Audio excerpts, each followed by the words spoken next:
Hagerty is the world's largest provider of specialty insurance for enthusiast vehicles and supports keeping car culture alive through youth programs, the Historic Vehicle Association, the RPM Foundation, and more. Hagerty is home to key programs such as the Hagerty Drivers Club, Hagerty Drive Share, Hagerty Valuation Tools, the Hagerty Drivers Club magazine, and much, much more. For more information, visit their website at hagerty.com. PCA Sim Racing is proud to have Hagerty Motorsports as its 2021 title sponsor.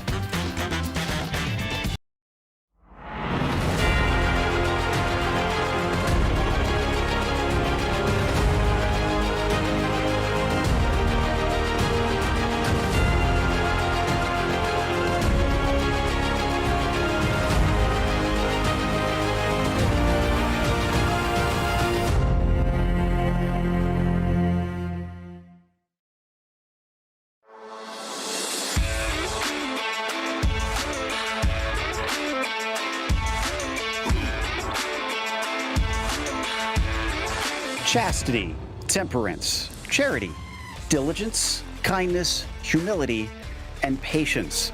It's a virtue, they say. Drivers will have plenty of chances to display it tonight. Patience trying to pass, patience dealing with others' mistakes, and most of all, patience with themselves. It'll be tough to avoid errors even while lapping alone. Hopefully everyone's able to take a deep breath as we get ready to watch Event 7 of Series 7 of PCA Sim Racing, presented by Hagerty Motorsports. Hi, I'm Joe Peak, and with me in the booth tonight is DJ Clark and Rachel Whiteford. Taylor Burris is reporting from pit lane, and we have Cameron Auburn on social media, along with Ryan Bauer producing, who is using cameras provided by Dougie Beard. As always, the PCA Sim Racing Series is brought to you by Hagerty. Since 1984, Hagerty has been the worldwide leader in collector car insurance. Everything they do is geared towards enabling and enhancing the experience of automotive enthusiasts and making sure that the vehicles we all love and the lifestyles that revolve around them don't just survive, but thrive well into the future. Services include the Hagerty Drivers Club, Drive Share by Hagerty, the shop, and much, much more to fuel car culture. Hagerty, let's drive together. Now, as we mentioned, this is a tough track, but it is a bit of a club circuit, so it might not be familiar to many Americans. Let's head to our track guide to find out more.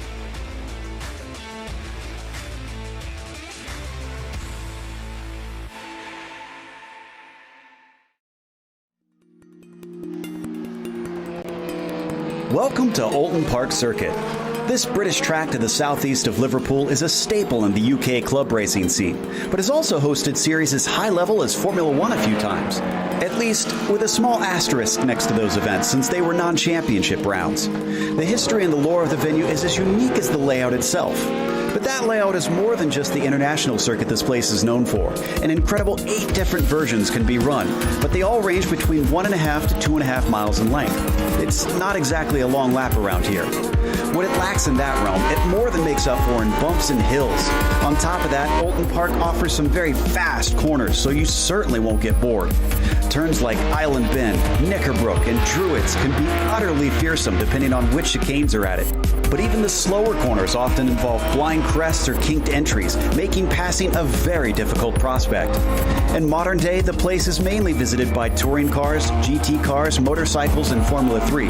But here on iRacing, it's quite popular with the vintage community. Needless to say, this is a track that carries on the British tradition of fast, old-school style circuits that challenge and thrill drivers. It'll no doubt be a blast for both our competitors and fans today.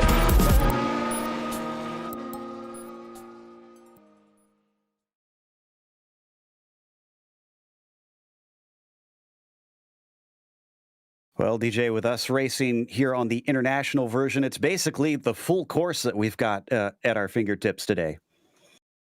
It is indeed, Joe, and it means it is going to be very, very tricky. The biggest areas of contention, we've seen it a lot here. It is Britain's and Hislop's going down into those chicanes. So very difficult to get right. But we also saw in the previous series, a lot of drivers have problems through cascades, Island Bend just carrying a little bit too much speed around the outside and finding themselves into the grass. So drivers are going to have to be careful about that. The best overtaking zones here in these Porsches, well, Shell's Oils Corner is always a good one to go into. And we also saw some good attempts going down into Lodge as well. The biggest thing around here is just keeping all four wheels on the track. Absolutely. Well, the driver that's kept his wheels on the track the best so far this series is Nicky Chan with a points lead in the range of about 38 points. But behind him, it is a tie between Brody and Dennis for second and third. So we'll need to watch out for them as we are starting to grid up. And so I believe it is time for our sponsor for this series. And that, of course, is Michelin. Michelin is the presenting partner for the club class in 2021, as well as the official tire of IMSA.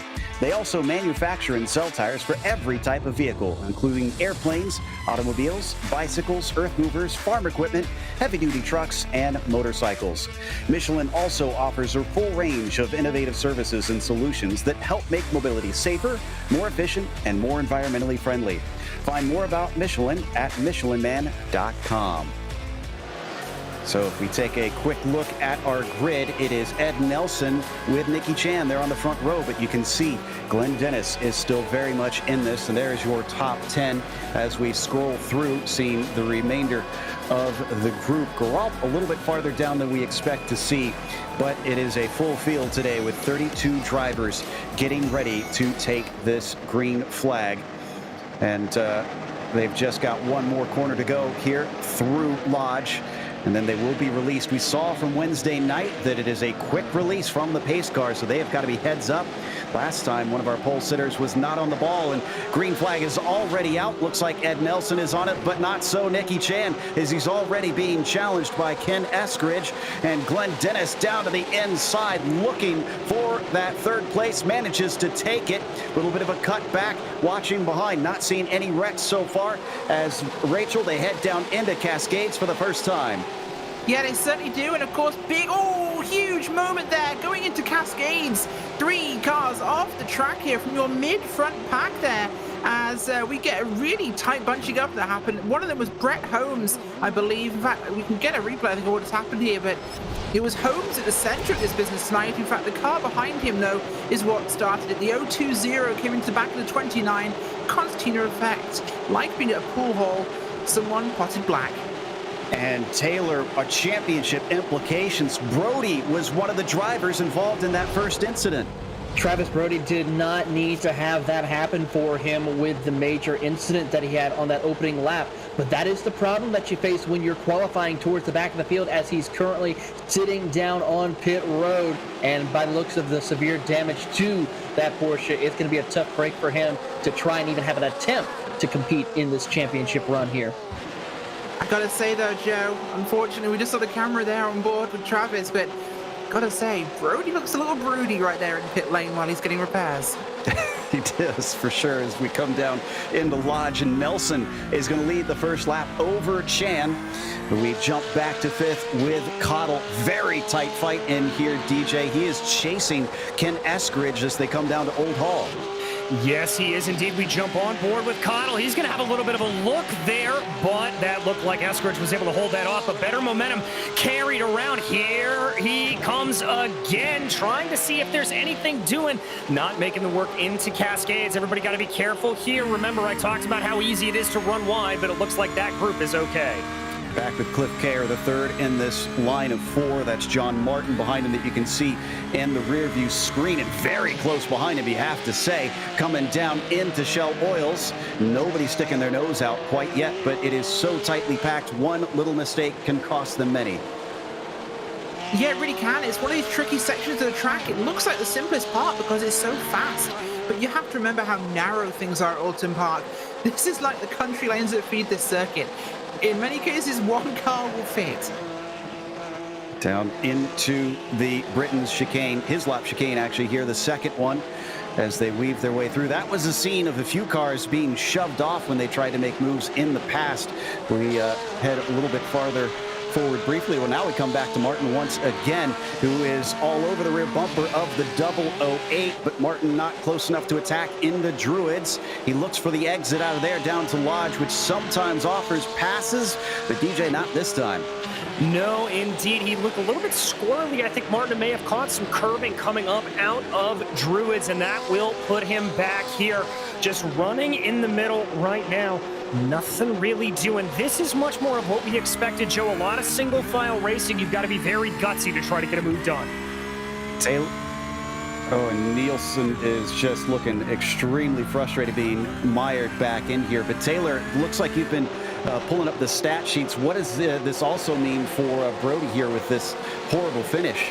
Well, given the fact that he already didn't have a good finish this season earlier, just outside the top 15, in fact, his worst finish this season was a 19th, he is most likely going to be out of contention for the championship. For him to even have a shot of taking over the points lead tonight, he would have had to finish 7th or better. And of course, Nicky Chan would have had to finish 5 positions farther back. So anywhere between 12th or worse for Nicky Chan. So a tough break indeed for championship competitor Travis Brody, who was looking to try to get a good finish to this season. But unfortunately, he's going to have to try to settle out for a 2nd or 3rd in the championship tonight. This is Kemp on screen on the back of Kevin Hammond with even 3 closer cars in front of him, Tubman, Nito, and Douglas. There you see them. The view from above really gives you a sense of how close all 6 of them are. And there goes exactly what I was just talking about. Douglas tried to take a peek on the 28, but there was just no space. Yeah, no, there isn't. And if you come up here through Clay Hill up towards Druids, Druids has been one of those danger spots we've had this week in the series. Guys have thought, oh, this is a pretty wide corner. We can take this too wide. I can try and pass here. But Druids is a double apex corner with really one line. So this has been where we've seen a lot of cars getting forced off the racetrack and getting into trouble.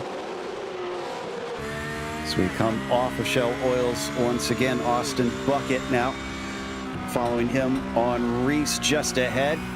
This is down into Cascades currently into this corner. There behind Road Heaver along with Wild Eddie up into the Island Bend. Sometimes we'll see passes into Shell Oils, but I don't think anybody's close this time. They head into the banking, trying to swing it around and get the best launch they can. Yeah, just trying to see if they can get anything going. And as Rachel mentioned, you can get a good launch off of Shell's Oils. As it looked like a little bit of movement there as they make their way down into Britain's there. Riding back on board the hood here of Bucket. He's got a pretty good run. That's out the rear now of Jared Roheber. You can see him just weaving this way and that, Joe, and here he comes. Reese has no defense. He covers off the inside, but Bucket is through. I'm not sure what caused that, but it almost seemed like Jared was slow out of the hairpin, and that maybe kind of kicked things off. Yeah, you can see just how close Reese is getting. That checks him up, and then behind him, Bucket says, well, all right, if that's going to open the door, I'm not looking at it twice. Yeah, absolutely. It's a great place to take an advantage because that section there, Britain's sequence, is a really fast one. Here towards Knickerbrook, as you can, English, Hislops and Knickerbrook, you really can struggle. And try saying those 2 words back to back really fast. No, thank you. As they come down into Old Hall once again, we come back up to the lead, though. Nicky Chan has been on an incredible tear this series, and he is not willing to give that up yet as Ed Nelson leads the way, looking for a 2nd victory in a row. There's only 0.5 of a second between them, and Chan was much quicker last time, so there could be some big pressure on this 996. There certainly could be, Joe, and you saw a little bit of a mistake there out of Nicky Chan, though. Nelson was able to take a narrower line out of Shell's Oils. That's not the way. That is the way you want to go. You don't want to let that car run too wide there, as the banking will throw you off a little bit as you come around. Looking in the rearview mirror, though, Nicky Chan doing a great job in that 981, just keeping up the pressure. Definitely keeping that pressure on now into Druids. So we hop over the shoulder here, watching from the roll bar inside the cockpit. You can see the elevation change around this track. Many little rises and dips, even along the straightaways. And then a huge dip here into Deer Leap out of Lodge, where they'll start the lap all over again. Nicky Chan now only 0.3 of a second behind.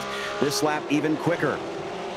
Oh yeah, absolutely, so fast there. But look at this, James Hayosh here in P8 right now, coming up towards the rear there of John Martin and Cliff K. We looked at those a moment ago, but coming through turn 1 here, Old Hall corner down the avenue, dropping down towards Cascades, getting tight, close quarters here. Oh, a little bit of contact, around he goes. Oh my God, into the grass they'll go, in the sand trap, and boom, tire barrier. Hayosh and Patterson unfortunately going to take a fair bit of damage from that one as we take a look at the replay. Denton's is not usually a place where we see drivers go side by side, and I think we're seeing why. Yeah, exactly, Joe. It just looked like they were a little bit of a bad run out of the corner there. You see the 29. I think this is just a little bit of a, yeah, that's a pinch. That's just a little bit of a pinch. Both drivers fighting for the same part of track. Well, those are not the only drivers that have had problems today. Taylor, sounds like Reese's events have gone from bad to worse. Unfortunately for Gary Reese, he had some trouble coming through Island Bend, which is a corner that can be a little bit deceiving. You think you can take it through there flat out, but you gotta have to breathe as he's having more problems out on the racing circuit right now as he's trying to gather himself back up. But going through the Island Bend, you have to make sure that you let throttle breathe just a little bit in order to make it through that corner. He washed up, clipped the grass, around he went, and unfortunately fell in back all the way to the 28th position. One bit of thing to keep in mind, we do have a couple of big movers happening out on the track. That's Terrence Tong, who's gained 7 spots, along with Lyle Eddy, who's also gained 7 spots tonight. There we see Tong on our screen now as we watch his onboard cam, kind of on his own currently. Behind him, I think there's a pass attempt happening as Nielsen just got by Gonzalez. There we see from the rear bumper, and the number 04 is going to move himself into 16th. Let's see if he can run down Terrence. Yeah, he's trying to go for that right now. It's not exactly the position he'd want to be in. He's, got a car off there, but that's Kevin Douglas in 26th place, and there's one off behind him. And it's exactly what we just had a minute ago. It's the avenue there. It's a really difficult spot for them all the way through Old Hall here, or through the bottom, I should say, end of Lodge. They're going to come around and down, but it's a tricky location for that to occur. They'll come through Old Hall here, looks to the inside. We get our side-by-side positioning, and there is some runoff on the edge there as he gets a little contact actually in Old Hall before the avenue. So it was more that he just ran too wide, I think, and ended up biting off more than he could chew. Yeah, and those other two getting involved were Neto and Hamann, unfortunately. Both had some pretty big hits going by. It is still Ed Nelson leading this one, and it seems he has responded because he now has a gap of about 1 second as we look behind him. And, well, literally now looking behind him as we come back to Nelson at Nicky Chan. I think that was Glenn Dennis we were looking at briefly there for a moment into Old Hall once again. There's Glenn on your screen in the number 20, kind of running in no man's land himself as, yeah, well, you can't see anything up in front of him. There's a little flash of the cars ahead. Yeah, he's got about 3.5 seconds up the road to Nicky Chan and about 3 seconds behind him to Ken Eskridge. So very much running in an island unto himself. But Chan trying to close down the best he can. He definitely looked like he had a pretty bad lap there last time out, Joe. About 0.6 of a second slower than Ed Nelson. So I wonder if there was a little bit of a bobble from Nicky Chan somewhere on that last lap. So we jump back here to the battle for P8. This is J.R. Gregory leading Grado, Eddie, and Roadheaver.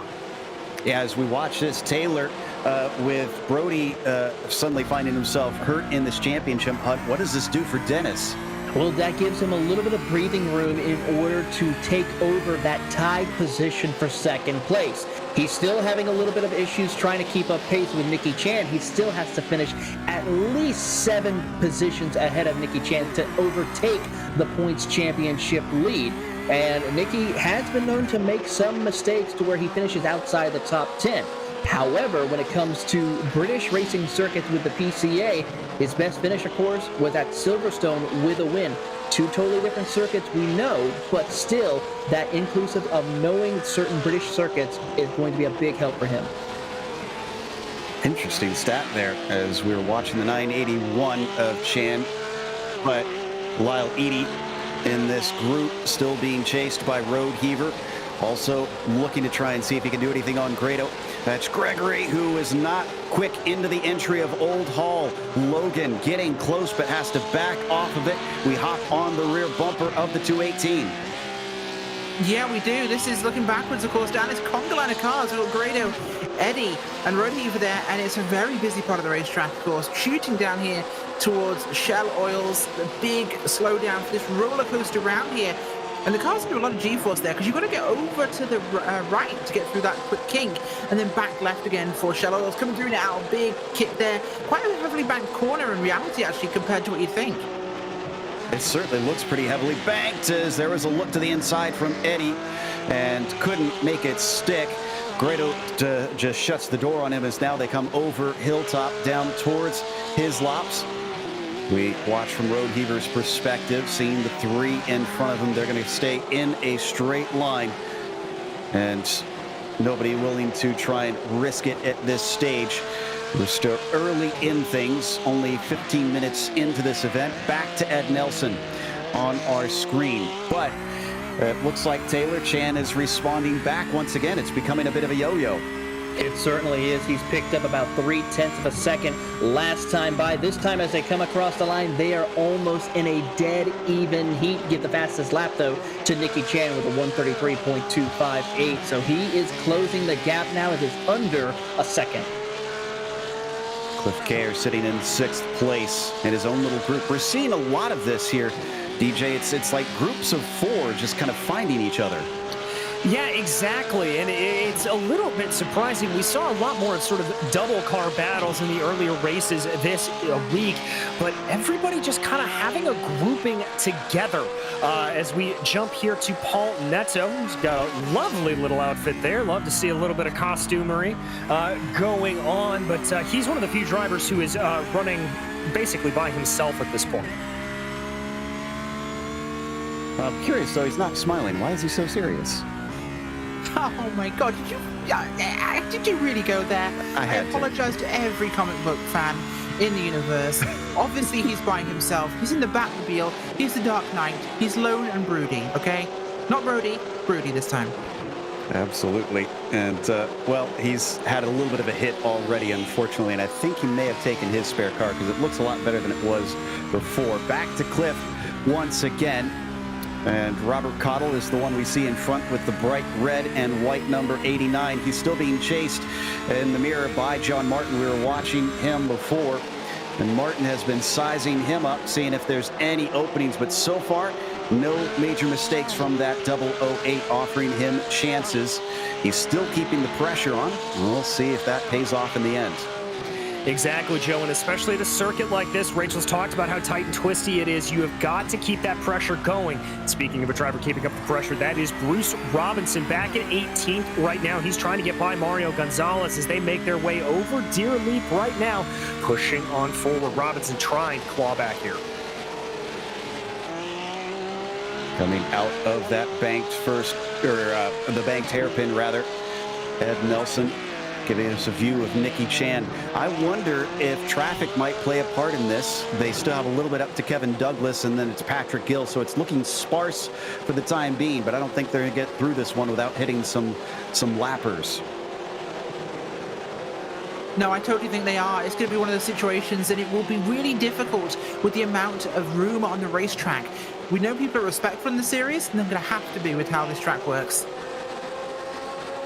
Coming up to Druids here, that kinked entry into quite a blind corner. Trees on either side, Armco right up against the track. And Chan still at 0.6 of a second, but they continue to stream away from Glenn Dennis behind him. It is about 5.5 seconds now to them. John Martin still not seeing that opportunity he's been patiently waiting for. There's that P word again, and he is making good use of that virtue. Coming off of Lodge. He's mighty close. It's down to about 0.3 of a second. He is indeed, and now as they go past the pits into that right-handed Old Hall corner, not able to get it there quite yet. Looks like a pretty good run, though. Starts to duck his nose to what will be the outside. Maybe a little bit of a look here into Cascades. He's going to think better of it. They continue to just go around here. He looks like he is gaining millimeter by millimeter, Joe. Playing a bit of head games now, too. just poking his nose, even though he's not quite close enough. This is Klaus Nielsen a little bit farther back.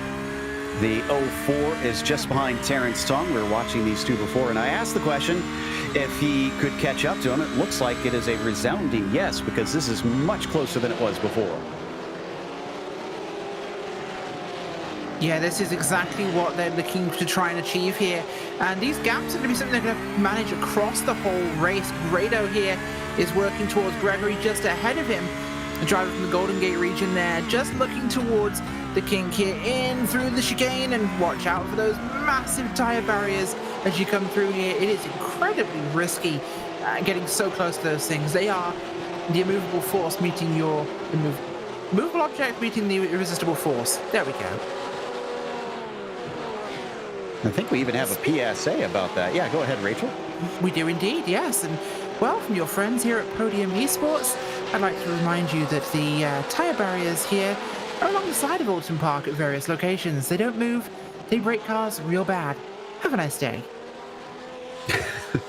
You won't have a nice day if you hit them, unfortunately. Speaking of which, sounds like we have someone who's having a pretty nice day. I love that Taylor's been furiously typing away on his calculator. Taylor, what's the championship looking like?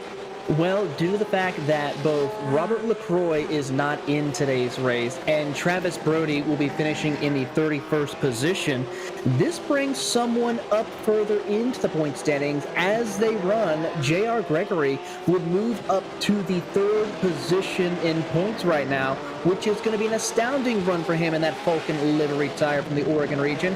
Keep an eye on him. He could be a spoiler to maybe come out with a good points finish. Won't be able to challenge, of course, Nicky Chan for the points championship, but could come out on the podium as we see a couple of cars getting ready to make their pit stops here. Remember, fuel is at 50%, and we've already have a couple of cars have just come down pit road. Patrick Gill, Brett Holmes, Mario Gonzalez, and Austin Bucket, the first one to blink as we have trouble.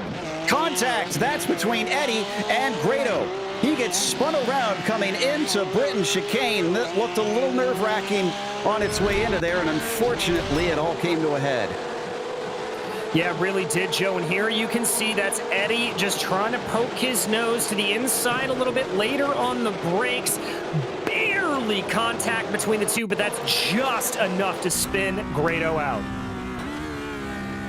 This is a view from Road Heaver, who kind of watched it all happen. And great heads up here, Rachel, from him to avoid it. He could have so easily been collected in this. Yeah, I think it is a perspective where you see guys so close together on the racetrack ahead of you. You see them side by side going into a really tight chicane, and you're like, I want nothing to do with this. I'm just going to ease off the gas a little early here and let them have their party. And gave him plenty of space to try and sneak by. Gained at least one spot. Couldn't get both of them, it seems. Road Heaver's still on the hunt. He's about half a second back from Lyle Eddy. And they come into Shell Oils once again. Can we see Lyle manage to pull away? He's dropped off of J.R. Gregory because of that little incident, so clearly has cost him some time. But it also cost him some incident points. We have to remember, only 11 before they're given a drive-through penalty. Yeah, Joe, and at a track like this where the margins are so narrow, it can be so rough to be able to get away from that. We haven't really seen a lot of drivers get into trouble with that in the earlier races this week, but with as hard as some of these drivers are pushing, I wouldn't be surprised if we see it today. Also hearing that, Taylor, it sounds like it's not our leaders that are the cleanest out here. It's maybe slightly behind them. Yeah, actually, from Glenn Dennis all the way to John Martin have 0 incidents for tonight's race so far, which is very good for them, as they will be able to work their way up through and maybe even snag a couple of bonus points regarding having the clean race. So we're still waiting to see who gets the clean race award for tonight's race, but so far it's down to about 4 drivers. And down into Cascades once more out of Denton's. An elevation drop there, and then they head around the lakeside up towards Island Bend. This is Eskridge being chased by Cottle into this corner. Down into Shell Oils now, and around the banking, the 89 starting to threaten the number 2. But the Mid-South driver is not shaken, although he has a slightly bad exit, and Cottle is starting to gain. Yes, he is. Cottle's looking pretty good here on Eskridge as they make their way up and over the hill. Now diving down here into that Hislop chicane. Not going to have a look at it there quite yet, but it's now all going to be about exit. It looks like Eskridge is able to get it relatively okay there through Knickerbrook, and indeed he pulls away a little bit. That was just a hair offline there for Robert Cottle. All he's going to need, though, is somebody to just be a little outside of where he needs to be. Coming into that turn, out of Druids now, up over that hump as we go to Guelph. I mentioned earlier he was a little bit out of position. He seems to think so as well as he makes the pass on the way into Druids by Roadheaver. Yeah, he's really moving on this thing. He started in 17th today. Gilles is really putting the absolute thumb screws to these guys. He's in 10th place right now.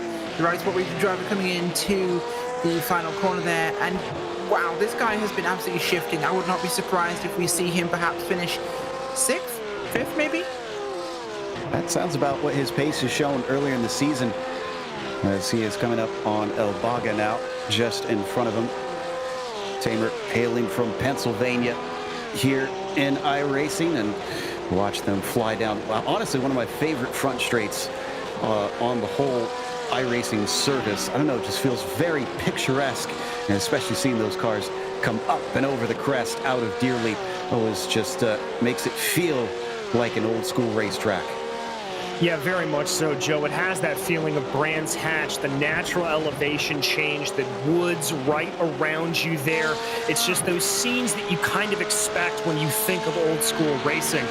What is old school racing right now is the pressure cooker battle that still exists between Ed Nelson and Nicky Chan. These two are just trading faster laps for one another, jumping back and forth. Down into Lodge once more. They're going to do their own little ride through Deerleap as well. Nelson has been keeping him back. The closest we've seen has been about 0.3 of a second, but then Chan hasn't been that close for some time. At what point does one of them maybe think about coming to pit in to try and leapfrog? Is Chan actually being slowed up at all, or is this his maximum pace? I think this could be what he has. It's going to be really tough to see, but obviously they have a pit stop coming up, and it's not a huge gap. He is close, but it's every time he tries to look for a way to get past, I think he's losing some time there and has to regain that. So Chan's big objective here is to find the weakness or hold position and make Nelson come to him. Well, Nelson has to focus, and so does Chan, but Taylor can watch the monitors. Taylor, you've been eyeing how they've been running today. What have you noticed? One thing I've been noticing with Ed Nelson is especially on the back half of the course, so going through Druids, where the car can get a little bit light when you're entering into the corner and hitting your apex. The car seems to be getting a little light, a little bit loose to where he washes up middle corner. Nicky Chan, however, has been able to consistently hit his apex marks more thoroughly through this section of the course where he seems to be stronger. Nelson seems to be okay in the beginning of the course, but right now on the back half of the course where it seems to be a little bit more important to get that speed off corner exit, Nicky Chan is the one who is pulling the stops. Pulls the stops out on this lap for sure. He gets it down to those 0.3 briefly, and then it's back up to 5. Didn't get the exit he wanted out of there. I've been also kind of watching this one. This is Robert Cottle following Eskridge, and now we're starting to see Ken defend a little bit, going offline. Will he pit in this time? No, he won't.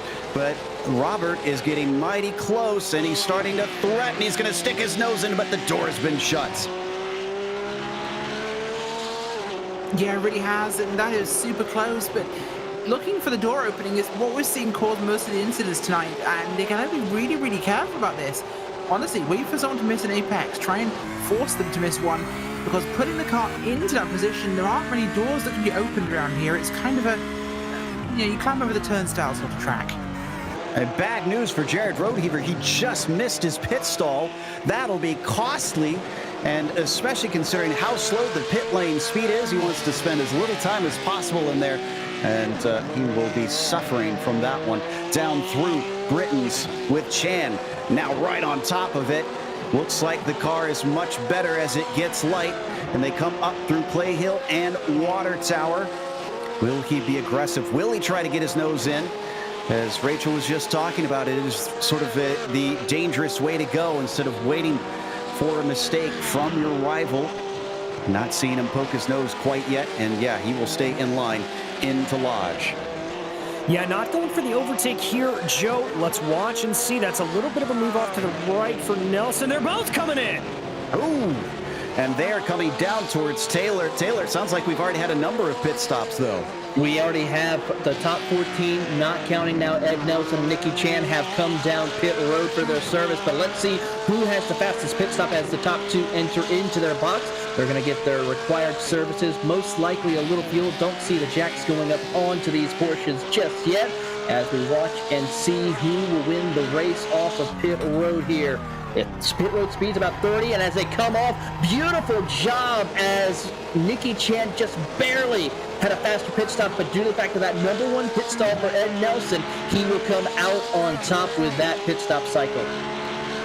Doesn't lose the eventual lead, it appears, but Cottle and Martin have not pitted yet, so they're first and second up ahead. They'll have to hand that back once they get their stops in. Logan in the 14, Bruce Robinson, they both need to pit in, as does Gary Reese. So most of our drivers are through, and we will see things settle out in just a moment. Some of them deciding to go long. Can report that Cottle only has about a second and a half over Martin, so that could also be a swap of positions as this continues on. We're going to Nielsen as Tong has gotten another one. Yeah, Terrence just working his way up through the field here. Let's watch this replay. Looks like a bit of a bad run. He handed it over or something there. Yeah. I'm not sure if that was maybe a slowdown or... This is, that was a lapped car, excuse me. Oh, and that was extremely close. And down into Cascades. Just manages to stay ahead. Yeah, super close spot for that. So there really more guys coming down. Martin there from second at this current time as he heads in there. Cottle, I think, in ahead of him there. So we'll see how this one shakes through. But I've got to say, Chan and out Nelson, that would have been a great opportunity to make a pass, but didn't quite make it work here. And now they're on even footing here towards the end of this race. Oh, wow, Chan. Oh, he's even looking down into the Cascades corner, but he can't quite get it in there. So can he find something later in the lap? There's some opportunities if he's daring. They've got, I'm seeing 12.9 seconds over Cottle after pit stops are done. And heading towards Britain's now. Nicky Chan, can he make this I believe, fourth win of the season? Double check my stats on that one. He has had, yes, 3 wins so far in this series. Coming down into his laps. Can he make this at least half of the races in the season? If he gets to 4, it will certainly make him tough to try and overtake. But speaking of tough trying to overtake, seems to be exactly the case for him here in Oulton Park. Yeah, just not able to find those areas. This is exactly the kind of thing that you expect here because there's just so few heavy braking zones on the circuit. He closes down here as they make their way through the corners. Ooh, there could be a little bit of a run here as they come up over Deer Leap going into that first right-hander. He's a little far back, and I don't think Nicky's going to want to throw away anything. Indeed, he's just going to stay in line here. All right, well, I think, unfortunately, we will have to break into this battle because it's time to bring you the Midway Race Report brought to you by Michelin. Michelin is the presenting partner for the club class in 2021, as well as the official tire of IMSA. They also manufacture and sell tires for every type of vehicle, including airplanes, automobiles, bicycles, earth movers, farm equipment, heavy-duty trucks, and motorcycles. Michelin also offers a full range of innovative services and solutions that help make mobility safer, more efficient, and more environmentally friendly. Find more about Michelin at michelinman.com. Rachel? Thank you very much. Well, up front, and much to the chagrin of Nicky Chan, it is Ed Nelson in the 996 machine. The Pacific Northwest region driver of Zone 6 has been putting on a barn burner of a race today from the pole. Second place is the man himself, the one that wants that pole. The Upper Canada region's Nicky Chan in the 981 machine. Zone 1 starting second. Unfortunately, still running second. Third place right now is going to be Robert Koppel in the 89 machine. Intermountain region driver. Started 5th, so a big gainer in the top 5 there. And they are up 2 spots so far. 4th is Glenn Dennis, the real consistency man of the season. Potomac region driver in that 20 machine. Started 3rd, trying to find it again, currently running 4th. 5th place is going to be Ken Eskridge, the Heart of Dixie region driver in that number 2 machine. Started 4th, currently running 5th, down 1. 6th place is Cliff Kea, the Carolinas region driver in the 008. Maybe one off Bond, but right now, Moneypenny is right behind him. That is going to be John Martin, the Upper Canada region driver of Zone 1 in the 128 machine. Is really trying to catch up here and get a pass on Kea. We'll have to see if they can do this. 8th place is going to be J.R. Gregory, the Oregon region's number 218 driver from zone number 6. Started 8th, still running 8th, running a very lonely race right now. 9th is Austin Bucket, also running a pretty quiet one, the 17 car from the Alpine Mountain region of Zone 9. Started 15th, currently running 9th, so there's a gain of 6 spots so far. And second of our big movers, next to Jared Broadheaver in the top 10 here. The 982 Rising Delta region driver up from 16th, currently running in 10th. 11th right now is Logan Grado from the Golden Gate region of Zone number 7. Well, hopefully they're dreaming of beautiful California sunshine, because right now it's not been the biggest movement for them. They're still where they started in 11th. 12th is Tama Elbaga from the Rice and Delta region of Zone number 2. And that gorgeous Gordon scheme there. Always love to see me some Rainbow Warrior. Up from 19th, so they are definitely fighting hard. Bruce Robinson in 13th place is up from 22nd to 13th. So huge movement there as we get a gorgeous on-board shot there. With the, I think that's either a motion rig or he's just shaking a lot because he's excited. 13th is going to be Terrence Tom from the Upper Canada region of Zone 1 in the 388 machine. Tom started 23rd, running 14th. We got another camera view there, and I love to see Terrence's Porsche in the background. At least I hope it's his Porsche. 14th place tonight is going to be Klaus Nielsen, the Lone Star region driver, is in 14th, currently in the 04. And as we get to see him on board there, still not sure who actually has a motion rig and who is just shaking their suit rigs with absolute joy and excitement. But Nielsen started 21st, so currently a gain of 7 for him. 15th up 10 is Masriello from the North Country region of Zone 1. That 25 car started in 25th place today, so an absolute romp through the countryside as he chases down the guys ahead of him, Nielsen and Tom. Taylor? As we move to the 16th position, the Hill Country's very own Mario Gonzalez is currently sitting in 16th after starting in 20th. A gain of 4 spots for him as he works his way through. Moving on to 17th, it's Brett Holmes in that number 23 from the Las Vegas region, trying to recover after an early incident, started in 9th and is trying to work his way back. He is our biggest mover tonight. Started in 30th, now running in 18th. It's the MPI machine of Stephen Kemp, of course, from the Nordstern region, as he's trying to focus in and gain a few more spots in that beautiful machine right there as he works his way through the Druids and having a good run.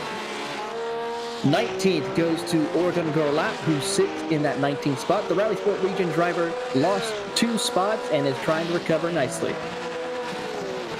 Lyle Eddy in the Pacific Northwest region in that Jägermeister Porsche had a decent run, was running up towards the front of the field inside the top 10, but unfortunately not the best of pit stops happened for him, and he will move back to the 20th position. Next up is Gary Rice. He's had a couple of off-track incidents, but the Peach State region driver with the Vegemite paint scheme trying to see if he can gain a few more spots in 21st. Andrew Elsom, another Peach State Region driver in a very plaid color Porsche, as he's trying to hold off a star-charging driver of Ken Tudman as they come across the line here, and that's going to be a pass for position as he moves up. Actually, that's Douglas who is going to be going around him. Next up is Ken Tubman, Lone Star Region's very own, trying to recover in the 23rd position. He has made some nice gains after starting in 27th. The first car one lap down is Patrick Gilles in the 111. The Central Wisconsin driver has remained consistent starting in 24th. Next up is Kevin Hammond from the Gold Coast region in the 25th position, also one lap down.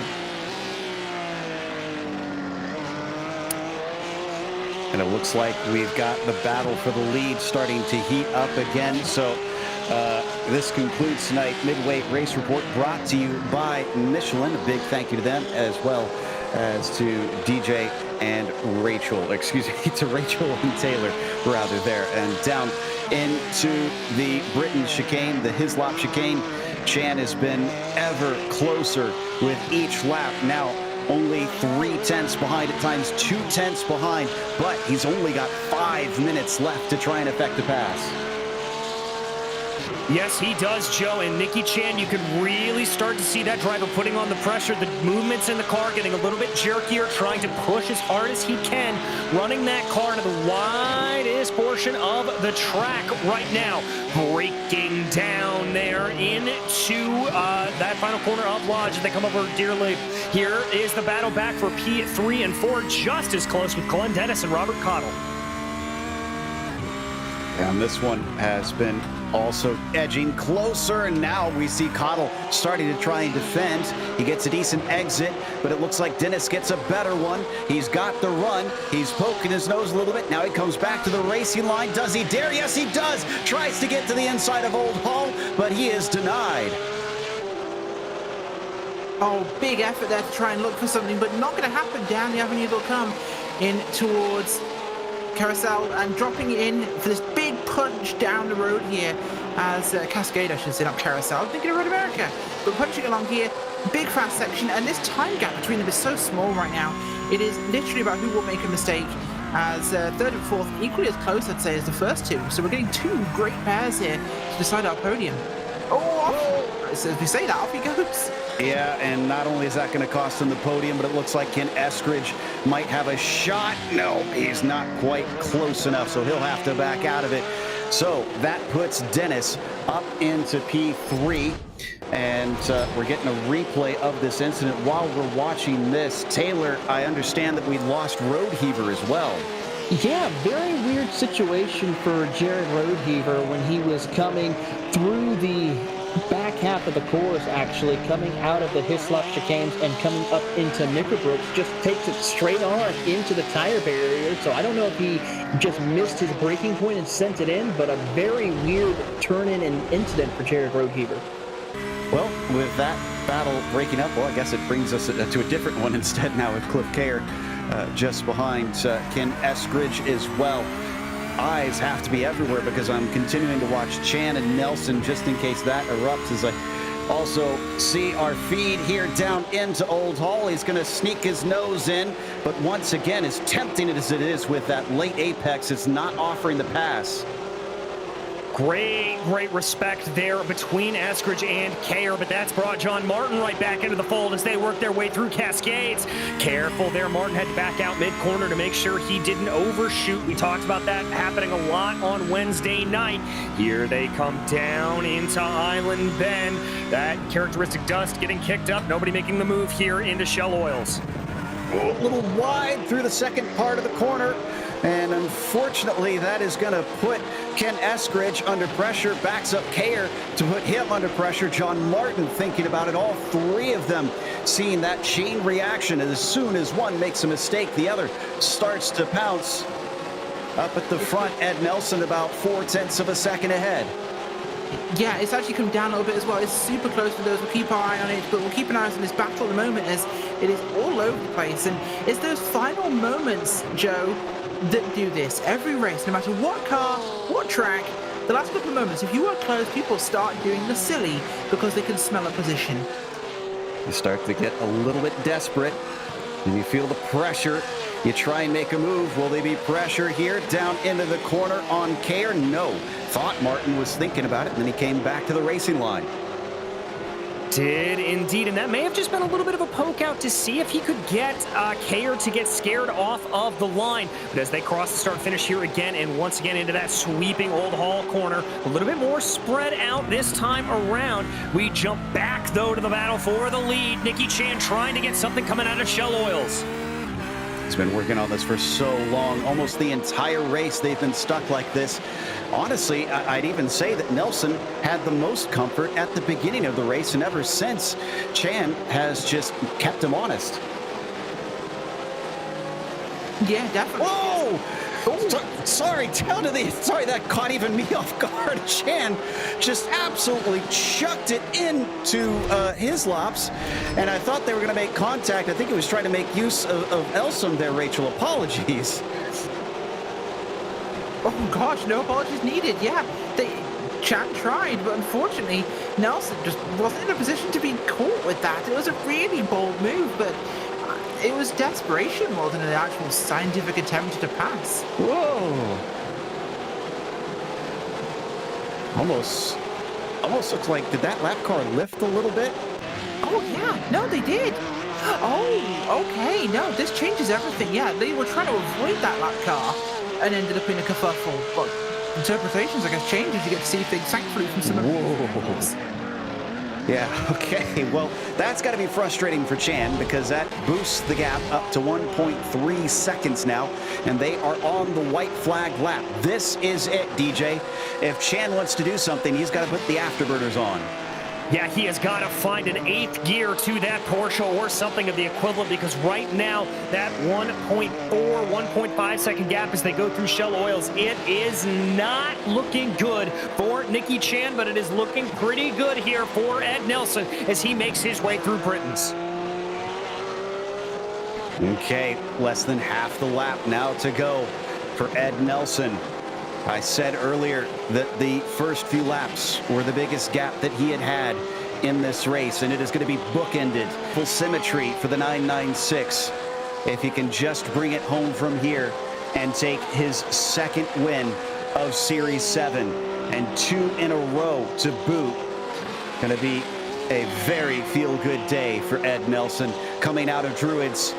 They've got 13.8 seconds down to Glenn Dennis as well. So the pace has been immeasurable for this pair, just blitzing the field. Off of Lodge, it looks like Ed Nelson gets back-to-back wins here at Oulton Park. Great job for Ed Nelson, and Nicky Chan coming up just a little bit short, but that will extend Nicky's title aspirations here. Just a note, by the way, P3 and then 5th through 8, all 0 incidents around here, Joe. Remarkable on such a tricky track like this. Wow. That is fantastic stuff. Looks like Martin was not able to make his way by. He'll have to settle for 7th as we see the car of Stephen Kemp, who, by the way, you know, we need to give credit to the drivers at the back of the field who still get 0x. Kemp might be finishing in 18th. I say back of the field, that's more like halfway. But it's still a clean race. That's still a bonus that they get. That's a rule that they've introduced this season, that the bonus points get offered to those who, I think, has 4 incidents or less. I'll double check that. And the MPI rig certainly not going to be a hindrance here to bring him home to that nice finish up, actually almost through half the field since he started in 30th, and he is among our last drivers on the lead lap. So that takes us to our finishing results, and Ed Nelson takes the victory, soaking up the pressure from Nicky Chan, who found lap traffic costing him potentially in the end. Glenn Dennis with a bit of a quieter third, but he definitely had his own battles throughout the race. Robert Cottle was P4 as Kent Eskridge gets himself top 5. It's Cliff Kerr finishing 6th today with John Martin in P7. J.R. Gregory, exactly where he started this thing, in 8th place. It's Austin Bucket going from 15th to 9th, and Taylor, DJ, a nice jump for Tamer Elbaga from 19th to 10th. Yeah, good run for him, and another good one for Bruce Robinson and Terrence Tong, both up 11 positions. Klaus Nelson up 8 to come home 13th. Jeremy Mazzariello up 11 on the day to come home 14th. Brett Holmes was 15th with Marion Gonzalez in 16th. Behind them, Lyle Eddy having to play a little bit of recovery. Stephen Kemp, I believe the biggest mover on the day, though, was 18th. He was up 12 spots with Oregon Garlup in 19th and Andrew Elsom in 20th. And then 21st, Ken Tubman, as Gary Reese comes home in 22nd. Patrick Gill, 23rd there, with Kevin Douglas behind him in 24th. 25th was Kevin Ham.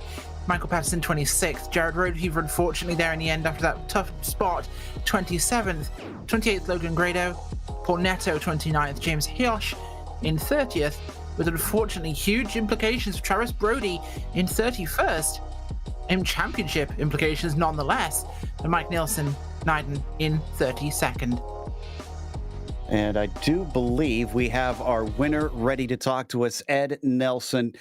Ed, are you sweating? Because my goodness, Nicky Chan followed you the whole way, although we did mention that you had a brief moment to relax, maybe at the beginning where he wasn't right behind you, and at the very end. Yeah, that was crazy. What can you say about Nicky? That guy puts the pressure on all race long. Great competitor, great to talk to off the track. And yeah, I'm sweating. I wore out my tires halfway through that race, and I looked in the rearview mirror the whole race for Nicky. So what a great race. And it wasn't only the stuff on the track you had to perfect. The pit stops, you two were glued bumper to bumper, and you still managed to come out ahead. What do you do in preparation for the pit stops and the strategy for this race? Do you do a lot of study and practice runs for a whole stint, or do you kind of wing it? No, absolutely. That is something I practiced this week because of the pit entrance here.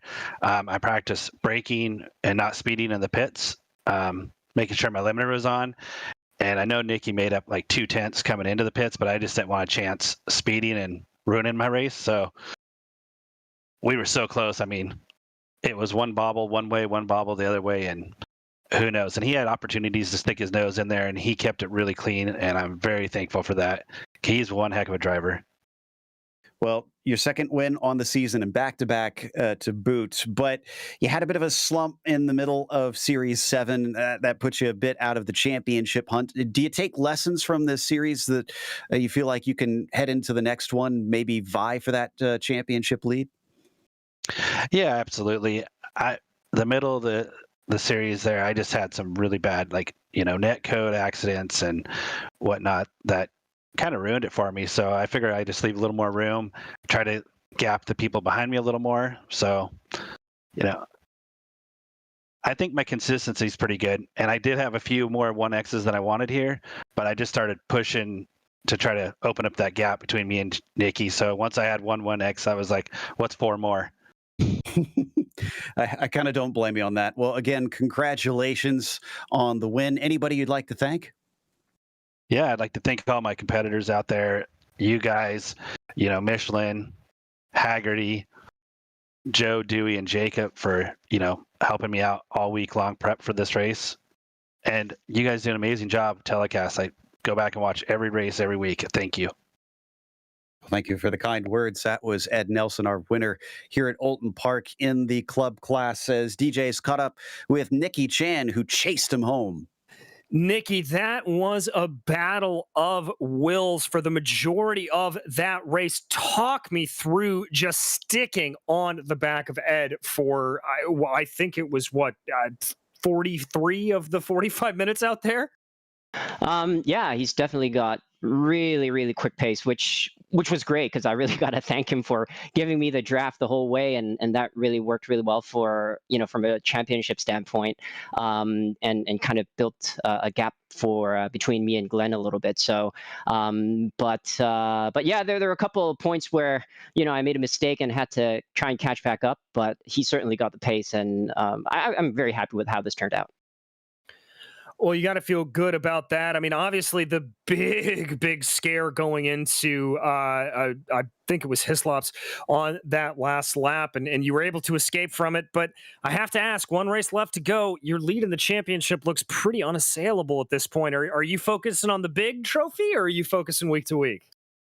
Well, it's always both, right? So you got to keep your eye on the prize every weekend and the overall big prize. So, I think I've sorted out some of my hardware issues. So I really got to thank, James Sue, Robert Lacroix, and Val Asensio to, helping me debug this. But it seems like over the past 4 or 5 days, past week, it hasn't been rearing its head. So that was my greatest fear, really, just something that's uncontrollable that knocks me out of this race and or the next.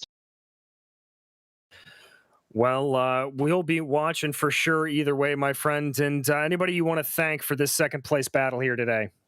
Yeah, apart from those I just mentioned, definitely our sponsors, Hagerty, Michelin. I personally use Michelin, and they're awesome tires. So I'm really glad to see them take note of, our series and our leagues and sponsor us on this. And definitely PCA for putting this together. Well, thank you, Nikki. That was Nikki Chan, your second place finisher here today. And Taylor, I believe you've caught up with our third place finisher, Glenn Dennis. I certainly have found Glenn Dennis here on pit road. Glenn, after today's race, you are less than 35 points away to challenge Nikki Chan for the championship. How does that make you feel going into the final round at Interlagos? It makes me feel really good. Hey, great to talk to you guys. Thanks for having me. Feel really good about third place. I don't think I've got much for Nikki, going down the stretch at Interlagos, but I do like that track quite a bit. And, that's why we race. Anything can happen. It certainly is. Anything can happen for you. Explain also, you went through this track, which seems very difficult without a single incident. What was your focus of trying to make sure you keep it on the tarmac in order to come out with a strong finish? Well, I saw early on that I slotted into third place, and Nikki was, giving Ed a run for his money, and I knew I couldn't keep pace with those guys, so I was hoping that I could take it easy and save my tires, and maybe they'd come back to me, or maybe something could happen on pit stops. But they both ran a great race. I have to go look at the data. I don't know how Robert got in front of me on pit stops, but I got a little bit interesting there towards with about 10 minutes left to go. Certainly was interesting. As we let you go and celebrate this podium, Glenn, anyone else you would like to give a shout out to? I want to say thanks to all of the EDE instructors at Zone 2-4, and then all my teammates in Matrix for all the practice and the help with this track this week. Of course, that is Glenn Dennis from the Potomac region, rounding out your podium. Joe? Which, of course, will end our interviews, but not our show. We have the pros up next here at Oulton Park.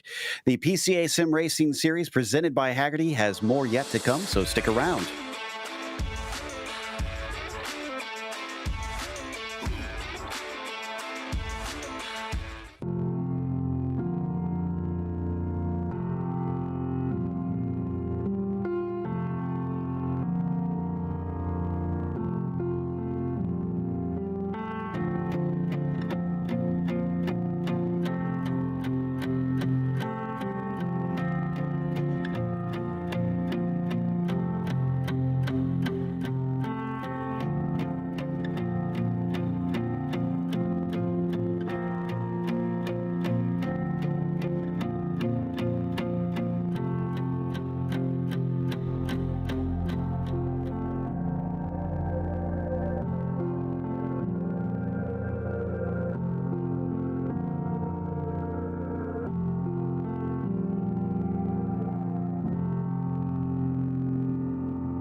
Hagerty is the world's largest provider of specialty insurance for enthusiast vehicles and supports keeping car culture alive through youth programs, the Historic Vehicle Association, the RPM Foundation, and more.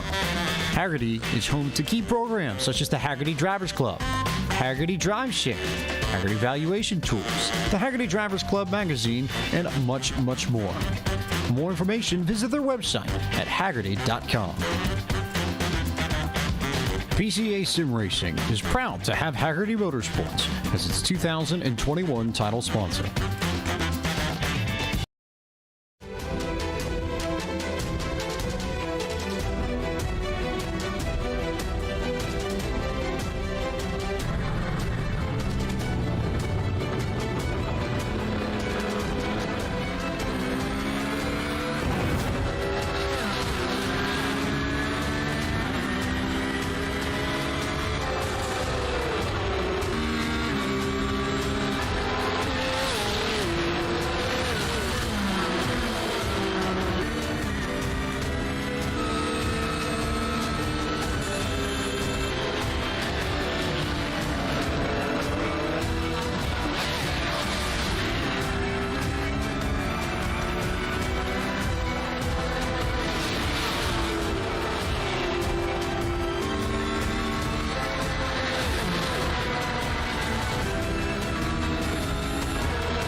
Well, after the club class, we now head over to the pros here at Oulton Park.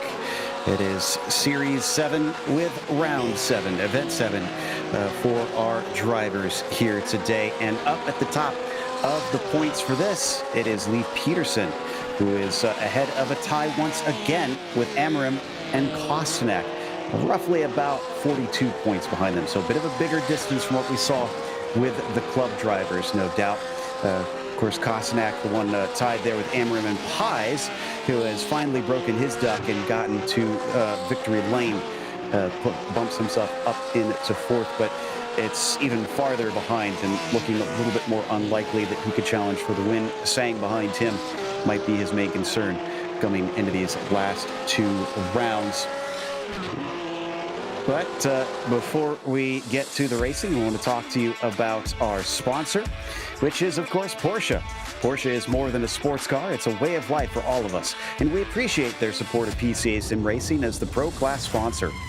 With the recent sub-7-minute lap of the Nurburgring, the GT3, and the arrival of the all-new 992 GT3 Cup car to the U.S., Porsche's dedication to motorsports is stronger than ever.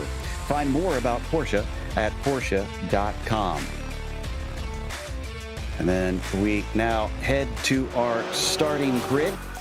And it is going to be Rafael Amorim starting at the top of that. That will help him in his hunt of Leif Peterson, who is going to be starting farther down. Derwin Kostanek will be in his outside. It's Jacob Schum in P3 with Leif Peterson starting on the outside of row 2 to try and challenge Rafael Amorim. Let's see if he can hold on to that lead. Chris Pies will be P5. He will need to charge through to try and get his way up to the front because he surely needs a win to try and challenge for the overall championship. Joe Steifel will start from 6th with Chris Brown in 7th place and John Malia in 8th. Then it's Dave Craig, P9, with Robert Rose starting in 10th today. DJ? In 11th, it will be Charles Yao, followed by Dewey Kang, with Jonathan Schum, the last driver to set a time out here today.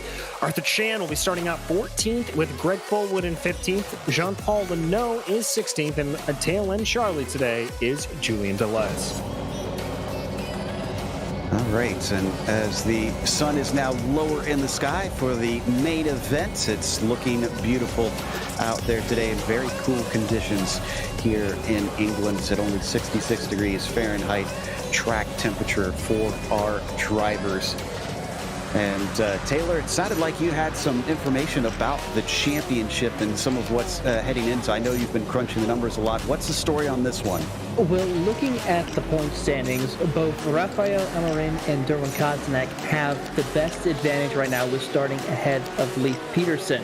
However, in order for them to have the shot of taking over the lead, Leif Peterson has to finish 7th or worse here tonight. So keep an eye on seeing how that will go for Mr. Consistency of Leif Peterson, but watch Rafael Amorim and Derwin Kostanek to try and see if they can break away tonight. Well, we are getting ready to leave England for the last time this season after this one. Rachel, are you a bit sad to see this go? Honestly, I am. This has been a great little stint. Of course, we had two fantastic British tracks, a very different Silverstone, big wide track, but it's time for that flag.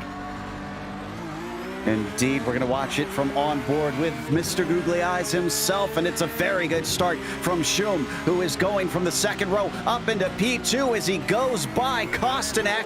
Kostanek cannot fight back. One car bobbling off the track in the background. That's Stiffel, who has to catch it, and he falls all the way to the tail of the field. Oh, we've got a spin around in front. That's two of our leaders, Joe. Kostanek involved, Schum involved. It is a little bit of deja vu all over again, as that's almost exactly what we saw in the club race. Championship contender taken out in Cascades. Yeah, the problem here, you see on the replay, the 190 machine of Kostanek got on the grass in a run into the braking zone for Cascades. He gets on the grass, he can't slow down. So he just tips into the side there of that number 56 machine of Schum, and it is curtains. Wow, so now it's up to Amorim, who is leading this race, to see if he can chase down Peterson. He's got 2 positions over him at this stage. Will it stay that way is the big question. And those names up at the front are becoming a bit of a habit. They're starting to burn into my timing and scoring in those top 3 positions. Amorim, P1, Pies, P2, Peterson at P3. Yeah, indeed, Joe. Chris Pye's trying to hold on to the back of Amorim the best that he can, but I think his bigger attack is from Peterson behind.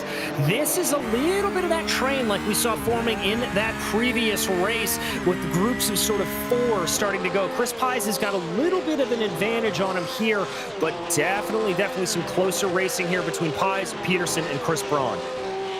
So they fly down the front stretch. We come back to Rose. He is chasing Craig in the 996 down into Cascades. This time much cleaner into there. And hearing some words from Kostanek over the radio, was trying to make out what he was talking about there. Down through Island Bend and into the braking. Just a little too far back for Rose at this stage. Drivers a bit far apart from one another. Yeah, they are a little bit right now, but there's still plenty of room for this, because we've noticed this start has been a lot more consistent, but keep my eyes on Joseph. We just saw it in the corner of the screen. Now, round goes Schum again. Oh, God, this is the background. Yeah, he came across the track. Velez got into him, unfortunately. We're going to take a look at the replay.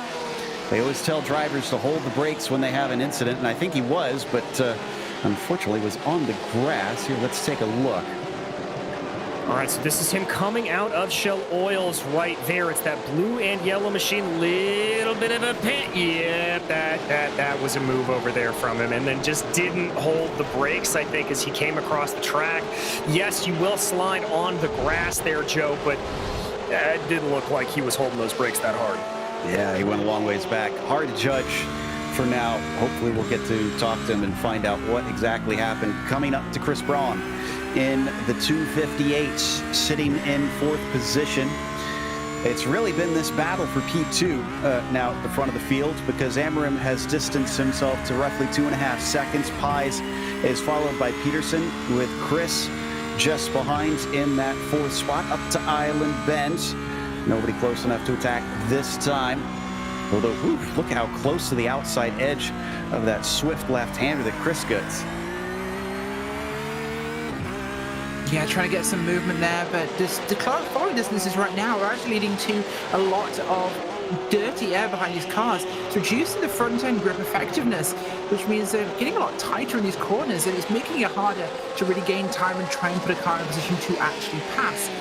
With how narrow it is, you can't really offset a line here and try and find another way into a corner, so they're struggling really hard, I'd say, at the moment, just to do that. We've seen that in all the races so far. But this place is like a roller coaster inside a bobsled track, inside one of those slip and slide tunnels at the water park. At some point, a fat guy will get stuck in it, and you're screwed. That's one of the most unique metaphors I think I've ever heard, as they jump their way over that little crest. And Dewey Kang just had a problem. He is off in Druids, and I think he had some contact from Fullwood to cause that one, as we continue to watch our leaders down the front stretch. and into Old Hall once again. Peterson still feeling the pressure here, coming through the avenue and into Cascades.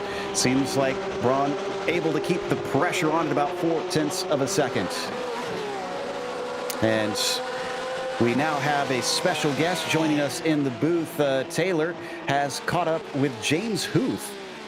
Well, not just James Huth, but the Honorable James Huth joining us here today. And normally we see him out on the racing circuit in the pro class, but James, you're now deciding to come up and join the race control team. So what made you want to come up to this wonderful position with the PCA? Well, first off, honorable is nice, but I did not pass the bar, so I decided to go up into race control and give Doug and DJ a hand. Certainly is, but talk to us a little bit about what made you want to get involved with the PCA Sim Racing. You've been a longtime competitor since the very beginning and have had some very incredible performances, not just of driving, but also of sportsmanship. Well, there's the good old long story of that, but my brother and I both as PCA members, and we enjoy sim racing together across the country, which is something that keeps us tight-knit as a pair of brothers. And we were just thrilled that the PCA had something to offer, so we jumped in right away. And just like all of the PCA events, this is done out of the sheer enjoyment and love for it. You've got volunteer members left and right who are happy to give their time, their experience. They give help, advice. It's just a very friendly, fun group of drivers of all ages and sizes. It's just a really good experience. And now, I seemed like there was a topic that I was asked to hit, and that's about your 930. Tell us a little bit about the background of that beautiful Porsche. Okay, so my brother bought an 86 930 in St. Louis, and he sent me a picture. And I looked at it and said, I was looking at that car. And he said, what do you mean? I said, I want to buy one then. So he started looking for cars for me. And about a year and a half later, he found one. He called me up and said, give this guy a call. He's got a car for sale. And I showed up. It was absolutely gorgeous, showroom stock, 17,000 miles on it. And it was owned by an ex-914 racer. And he sold me the car, wouldn't take a nickel less than what he thought it was worth, which was an expensive buy at the time. But it's just such a lovely showroom piece, and it's one of the things that Porsche makes so special. Even washing the thing can be an experience. The curves, the way the car is balanced, the way it sits. It's just one of those things that you've got to enjoy the beauty of the way Porsche designs vehicles. Well, as we come to a close on this conversation, James, what do you think the PCA will be able to accomplish as we continue? We're almost done with the season finale season of Series 7, but we have so much to look forward to ahead throughout the rest of PCA in between both the series racing as well as the endurance team racings. Just so much that the PCA gets involved with the virtual world. Yeah, it's really fantastic, and it runs all the way from the actual zone group level. So we've got a lot of guys. I go back to Zone 1 here on the Northeast, and I get back with all of my friends who I've raced with who are in different classes. We all get back on track again, and it's like seeing your old friends regardless of what class they're in, and we get to run together and forge those relationships, because at the end of the day, it's virtual racing, but it's virtual racing with your friends, and it makes it a whole different experience that the PCA has brought to it. It certainly is. Well, James, we're going to let you get back up to race control to continue watching the great pro class action that we have here tonight, but thank you for your time. Oh, thank you very much. I enjoy everybody. Can I give a shout out to all the ladies and gentlemen in live chat who are always throwing down in there? It's so fun to see you guys in there, and I'm part of it when I can. Of course, that is James Huth. Joe? Love to hear that and get all kinds of cool stories like that. But we saw some interesting moments as well on the screen, as that was an incident for Velez, who spun off. And it was Joe Stiffel who narrowly avoided him in the red and black Porsche. But he unfortunately had his own spin, and he's fallen down 12th behind Velez. Now, there you see them on screen. They've had to settle into battling for P11. Yeah, they have, Joe, and that's a little bit of a shame from where they were earlier. But Stiffel's still putting up some good, aggressive attacks here in the 003. Despite the damage on that car, obviously the last lap was a little rough for him, but he still is pretty quick out there. Yeah, didn't really hit anything. I think both of them managed to get away with it, but unfortunate to see them lose that much time as they swing it through Shell Oils once again. Not as tight as we saw in that club race at the front. Amram is about 4.5 seconds ahead at this stage, but we see Craig on screen, and he is currently being hounded by Jacob Schum, who is actually a lap down from him. Jacob already has had a black flag and a few problems this race. Yeah, he has. Schum's in 5th place right now, which is a good, strong position, but he's looking super focused there on the screen. And, oh, we've got a side-by-side. Hey, I like this. Look at that. You can see two drivers. Schum on the right, Craig on the left. Side-by-side, picture-in-picture with the driver's own cameras. That is... Yeah, I gotta love it. I love how this stuff keeps coming on. That's great. Also, apologies to Jacob. It was Jonathan Schum who had the black flag today. We have two Schums out there. So Jacob just has unfortunately had a bad day in general. And we come down into Cascades yet again. In fact, he's now the last car running because Jonathan just had a DNF. I believe, Taylor, you've got some information, though? Yeah, so looking after the incident that happened with Derwin Kostanek, he's running 14th right now, the last car on the lead lap, so he's not going to get the best of points if he cannot recover. But as they run right now, with Christopher Pies, he now moves up into the podium positions with the point standings. Now, some of you are wondering, well, what does Christopher Pies do? He's really not in a good point standing right as they run before this race started. But he does have a shot to win the championship next after this race, depending on how well he finishes. As long as he wins the race and the rest of the field inside the top 5 finish 12th or worse, he could come out on a stop. And he is a former champion, so he knows a thing or two about making those clutch moments to capture a championship. So keep an eye on him as he is trying to remain focused and keep his eyes on the track. Well, championship leader has been within a few tenths of him for much of this race. We can see over his rear wing. That is Lee Peterson in the 913. And it is still Brown who is behind him in 4th. We were watching this much earlier in the race. 2nd, 3rd, and 4th position. Separated by a little more than a second. And they've been stuck like this without anybody being able to make an overtake. But there's still plenty of racing left to go. 32 minutes left on the clock, and critically, a pit stop. Yeah, exactly, Joe. And that pit stop could change everything up. You know, in that last race, we didn't see 1 and 2 change positions, but we could see a little bit of it in this race, especially if somebody decides to go for an overcut here. But I've got to say, Leif Peterson on this last lap, specifically through Shell Oils there, looked like he had a lot of speed in that 913 Porsche. Watch out for him on Chris Pies. Leif is a very, very consistent driver. He's like we like to say, calm, cool, and collected. Wouldn't be surprised if he just applies maximum pressure here without doing too much to his own machine. Out of Knickerbrook and up towards Clay Hill once again. They disappear across the crest. The 913 in that Gulf livery. Ooh, getting very close, actually kicking up dirt on the outside. I'd say he's pushing the limits out here, and that's helping him. He's down to 0.2 of a second now. Yeah, it's really close. He's right in that window, which is a really important place to be. And he's got that toe, he's got that advantage, and he's in the pressure zone, which means that if he can hold it there, he can force an issue ahead of him, which would be absolutely massive for that circumstance. And he needs to be there to capitalize on it. So this good timing.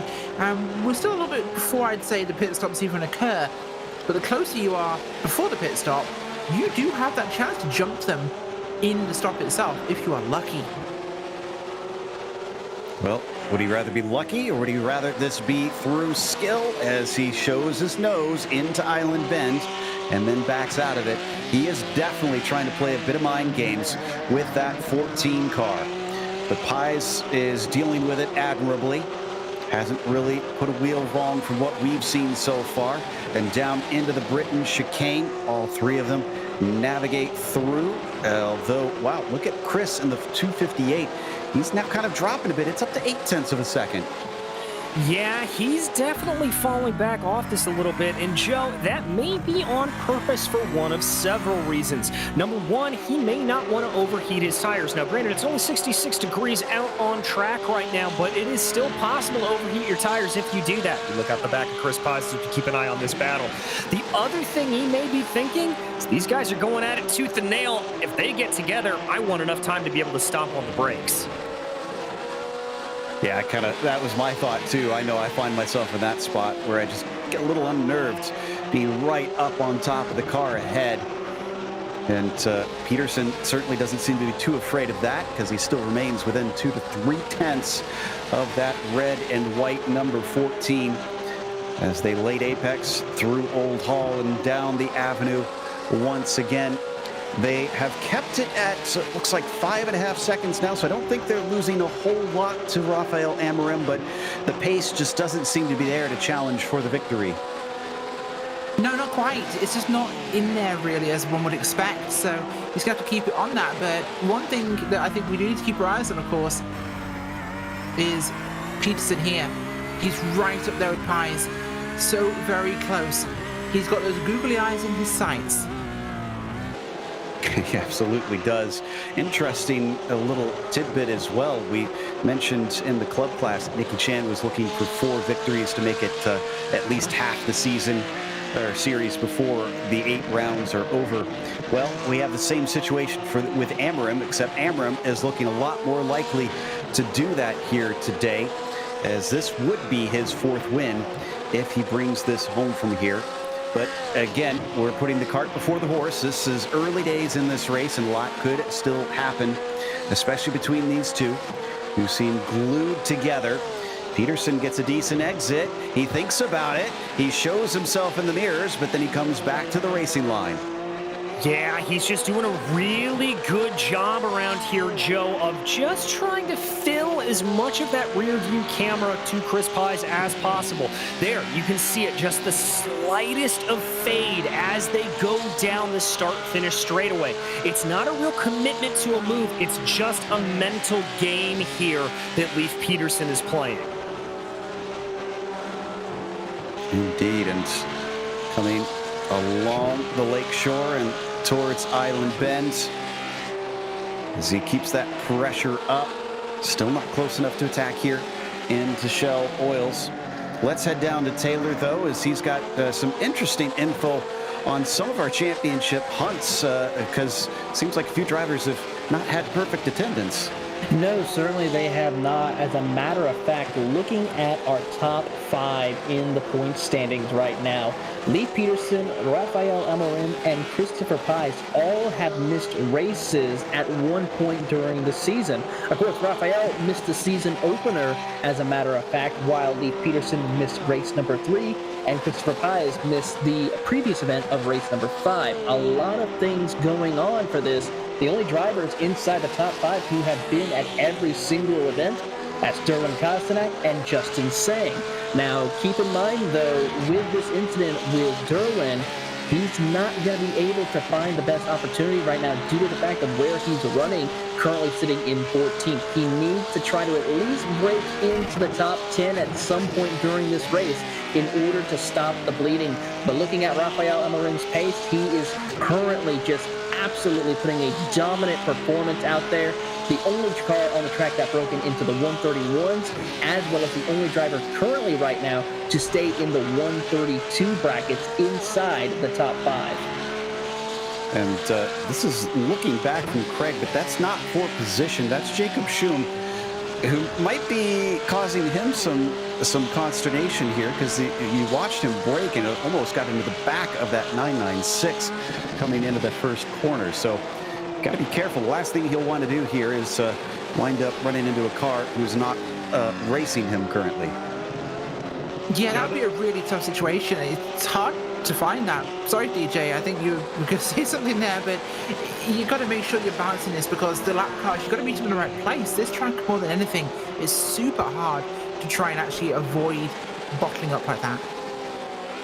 He's trying to run his own race. Obviously, Jacob wants to run the quickest race he can, but he's got nobody to battle. There's no one that he's able to run down, I'd say, in these next 25 minutes, because the nearest car is about 30 seconds ahead. That's Kostnak in 14th. So I feel like he does need that P word again, patience, to let the opportunity come to him and not try and interrupt the other races around him.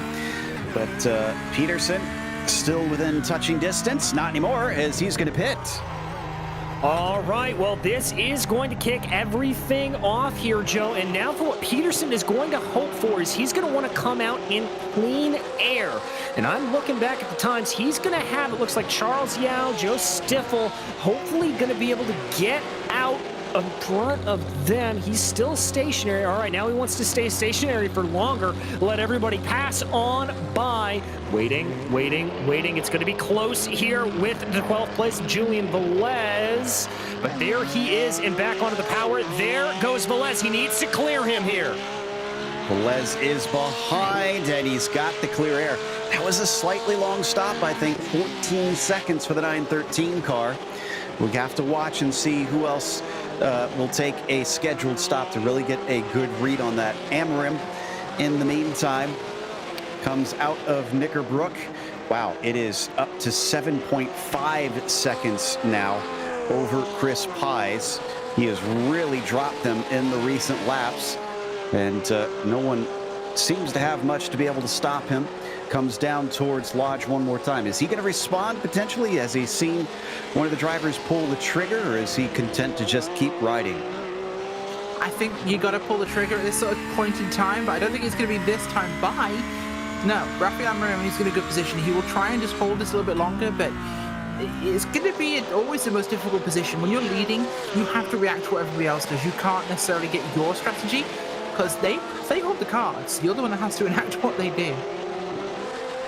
Indeed, and I was a bit surprised that Pies didn't pit in, since he was more directly in a fight with Leif Peterson, but no, he continued on around. There you see him out of Cascades just now.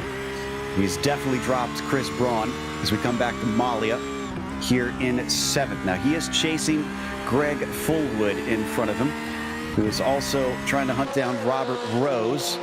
And ahead of them, I just saw, yeah, that is the purple car of Schum, who is actually taking a look into Island Bend.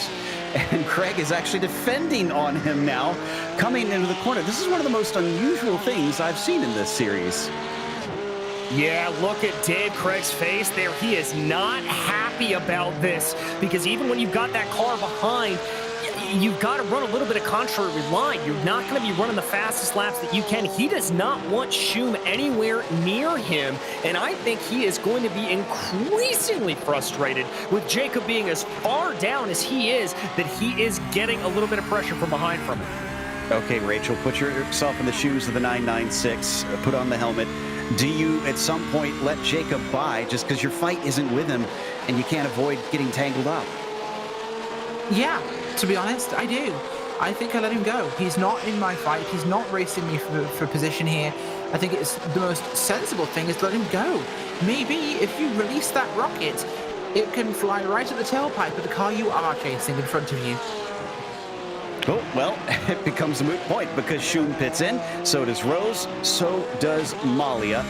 So that will at least take the pressure off from Craig from that lapped car. Stiffel is going to stay out, and he is going to move up a couple spots with those drivers who are in. So let's watch the pit stop times. Taylor, what are we seeing down there on the lane? Looking down on pit road right now, Malia still completing his pit stop along with Robert Rose, who has just released a very slow pit stop, as a matter of fact, 16.7, as Malia is still on his pit stop. I don't know what he's doing. Is he trying to take a full load of fuel? And no, actually, he's going to put tires on by the looks of it. I see the jacks are up on that number 997 Porsche. I checked to see if he sped on pit lane, and I wasn't seeing Malia going over the limit. So I'm not sure what's going on here. He'd just been dropped off the jack, so yes, a tire change was included in that pit stop. That has got to be frustrating. A rookie mistake, as they say. Yeah, a little bit. You do not want to be changing those tires here at all, Joe. And just a quick report, by the way, we talked about Leif Peterson coming out in clear air in that 2.58, or excuse me, that's Chris Brown that we're watching. We talked about Peterson. He is still slower than Chris Pies to the tune of about 0.3 of a second. So if this keeps up, I do not think Peterson's going to be able to get by through timing. No, it just doesn't seem like it at this stage. And this set of pit stops have started to spread everybody out. One of our closest fights is honestly for P7. We're looking at Fullwood right now. This is chasing down Craig. But without the purple lapped car of Schoon behind him, Craig, you would think, would start to run away, but Fullwood seems to have pace himself. This is Peterson down in 7th, trying to use his clean air to see what he can do. We talked a little bit about the pit stops as we see Charles Yao now taking his Taylor. Our viewers might not be familiar with what all is involved in pit stops when you're racing in the sim world. Well, in the sim world, we can utilize certain things called a black box, which is a small box on your screen when you're competing in the virtual world, to be able to make small pit stop adjustments. Now, we touched on how fast some of these pit stops are, where drivers are adding fuel only. For someone like John Malia, who made the mistake of not deselecting his tire options, that means he can choose whether or not to use tires or not use tires. Same thing like a pit call you would see in the real world. Due to the fact that he did not click that button when entering into his pit box, it allowed the entire service to then kick off the entire pit stop sequence, which cost valuable time compared to some of our other drivers like Leif Peterson, who did not select tires, just did the amount of fuel he needed to get to the end of the race, which you can also do by making a couple of clicks on the screen to choose how much fuel you want to put in, as well as how much fuel you want to not have in your car. And in the meantime, the 913 mired down in 7th, but he's ready to finish from here. This last lap, a 32.8. Pies a 33.3. And let's see, what was the one before that? 33 flat. Yeah, it's looking to me like Peterson might actually jump Chris. I feel like the 14 has missed a trick here as we watch our leader cycle through the chicanes. Yeah, getting through there now, and the chicanes are one of the trickiest parts of this track. They really aren't very forgiving, especially if you miss slightly. Those tire barriers will get to you. Remember our PSA from earlier? They don't move, you will. Well, you only move for so long, then once you hit them, you won't anymore as they come down into the lodge. Rafael Amarim, man, not only has he had quite a lead, but I don't think he's seen much in the way of traffic. Well, now he's going to see pit lane as he is our latest car in. Boy, he took it in deep, though. Hopefully he made the pit speed limit, and Christopher Pies is going to follow him. So will Chris Brown. Yeah, I'm wondering, this is the end of the pit cycle here, Joe, and so the important one to watch here as they come back and around. We're right on board with Greg Fullwood right now to see if he comes in. Looks like Craig and Fullwood both coming in. Remember, we want to watch Leif Peterson here on your screen. He is coming through Lodge right now before he comes up over Deer Leap. I've got my eye on Chris Pies. And Amarim critically comes out ahead of Jean-Paul Leno, who did not stop. Pies exiting just as Chris Peterson is out of Old Hall and ahead, but only by a few car lengths. Still, he has that critical track position with 16 minutes left. Oh, the time is really running down on this one, but they're going for it, and those eyes once again distract me. As Pie is really going for it. I love the expression on his face, the look of concentration on his mouth, matched with the googly eyes. Just, maybe it's the goatee, but it definitely throws me off somehow. Oh, wow, that couldn't have been any tighter. Peterson up into the podium Well, he was in the podium. Now he's up to second place effectively once we get Jean-Paul Villeneuve into pit lane. We head back to Fullwood, who has been chipping away at the lead that the 996 has. 6th place for them currently out of Britain's and over a hilltop. Now, we always hear that old phrase, DJ, it's one thing to catch a car, it's another to pass. That is probably doubly true today. Oh, most certainly, man. We saw it during the entirety of that last race of Nicky Chan trying to close down on Ed Nelson ahead of him and not able to do so. And so I've got to think that may be another situation here. Even though we are in the pro class, it may just be that much more difficult to get on by here today. Ooh, he's very close, and this causes Craig to go defensive. Ooh, he kind of weaves back. He leaves the space, but Fullwood looked like he did not expect that. And as he comes off the corner, will he get another charge? Will he get a chance and overlap into Old Hall? He's coming up to the side of him, tries to outbrake him. He does find the space. Craig tries to turn in. They almost touch, but they don't, and Craig still fends him off. Oh my God, that was a huge move there. Really well fought by both those two. Just the respect, and this is what we love from these guys, is the respect they're showing each other in the room they're giving to allow themselves to go for that sort of move and not make a mistake in a tricky corner like Cascade. Well, that finally gives us a chance now to bring you the Midway Race Report, brought to you by Porsche. Porsche is more than a sports car, it's a way of life for all of us, and we appreciate their support of PCA Sim Racing as the Pro Class sponsor. With the recent sub-7-minute lap at the Nurburgring on the GT3 and the arrival of the all-new 992 GT3 Cup car to the U.S., Porsche's dedication to motorsports is stronger than ever. Find more about Porsche at Porsche.com. Rachel? Thank you very much. Well, Rafael Amorim is out front right now, of course, for our Midway Report, and he's been there the whole race long so far. The Peach State Region Zone 3 driver in that 5 car is putting on a stellar show tonight. Second place is Leif Peterson, Mr. Consistency, as he is from the Maverick region there, Zone 5 in that 913 car. Leif is doing a strong job, and he was running in third, just behind Pies for the majority of this race.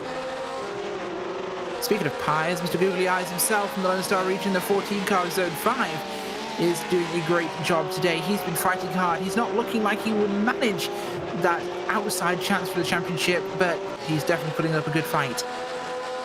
Fourth place tonight is going to be Chris Braun, Northeast Region's 258 car from zone number 1. Really going hard with this one, up from 7th to 4th right now, as you get a great shot of him with his wind simulator, I think.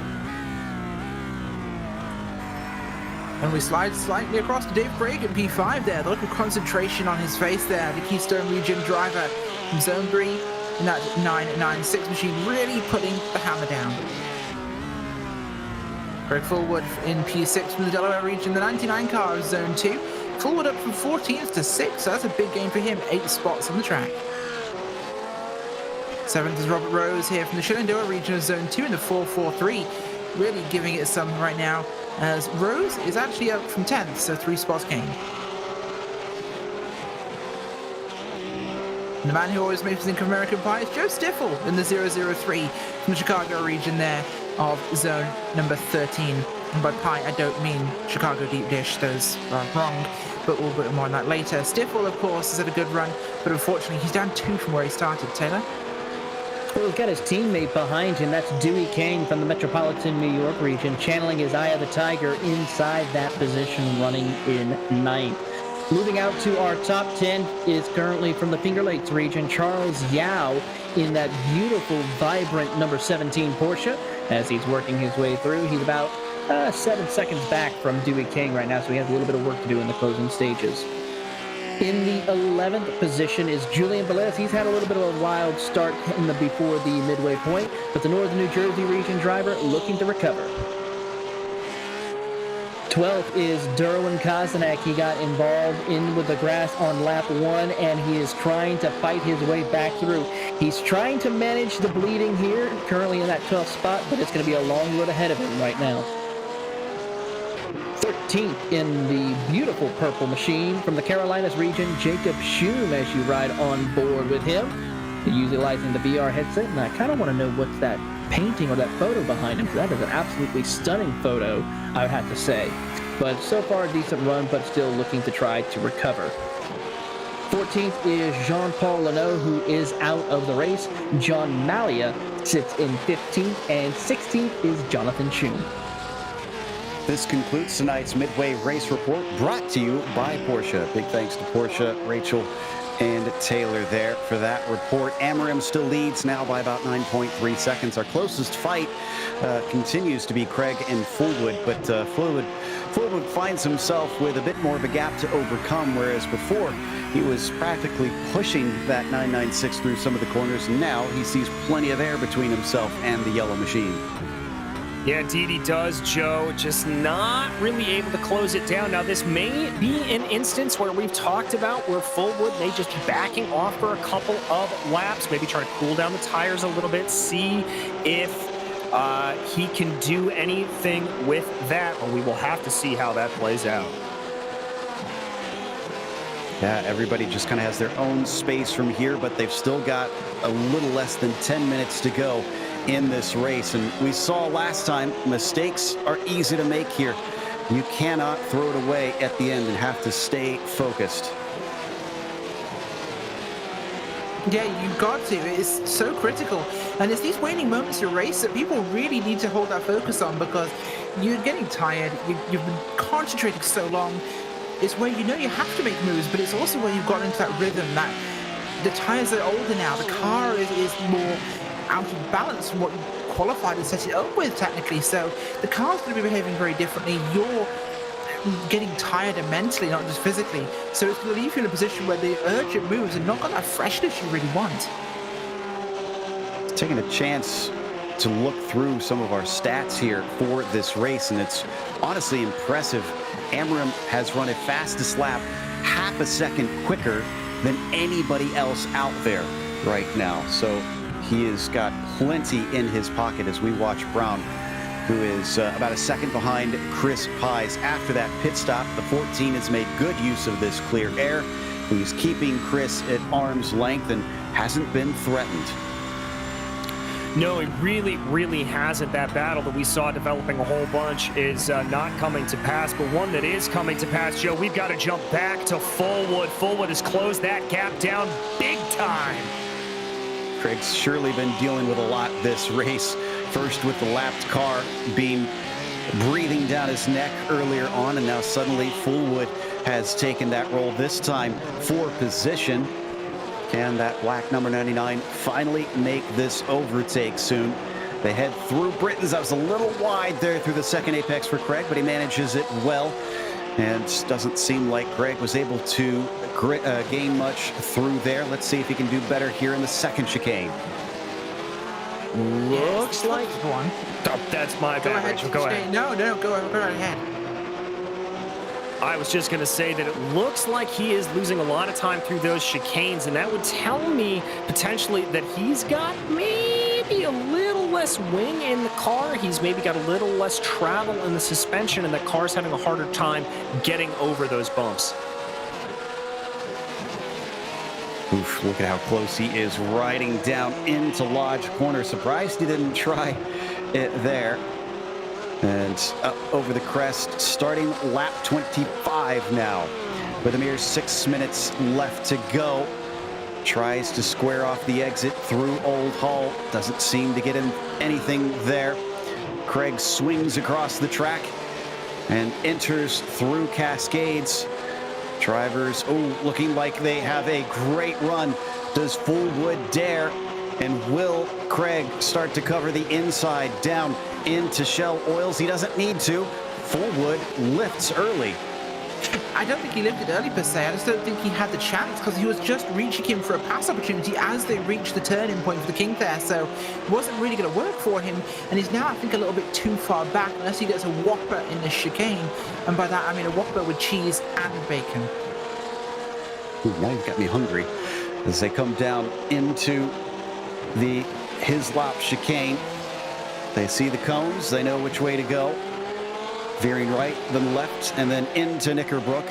where they get back onto the throttle. And man, Dave has picked up the pace something fierce here. It's back up to 9/10 of a second. Whatever's gotten into him, he has decided it is go time. So that gives us a chance to glance once again at Raphael Amorim. He is up to 10 seconds ahead of Leif Peterson now. Not sure that it's been all that eventful of a race, but knock on wood, I'm pretty sure he's wanted it that way. Yeah, indeed, especially considering some of the battles we've seen him have earlier this season. He's probably relatively content with this, especially at a place like Oulton Park. Now, with only 5 minutes to go, he does have Derwin Kostanak up the road of him, so we will have to see if he's able to deal with that lap traffic, because once he gets to Derwin, he will then get to Julian Velez very quickly as well. Just a quick glance at the lap times, he is about a half-second faster. Of course, last race on Wednesday, we mentioned the Air Reinigen award that the drivers are vying for in each of their classes. Who's been, well, I don't want to say adding to their tally, Taylor, but I guess succeeding in not adding to their tally today? Well, the main drivers who are doing that right now is none other than Leif Peterson, Mr. Consistency himself, Christopher Pies, along with Chris Braun, and then Robert Rose, another strong competitor.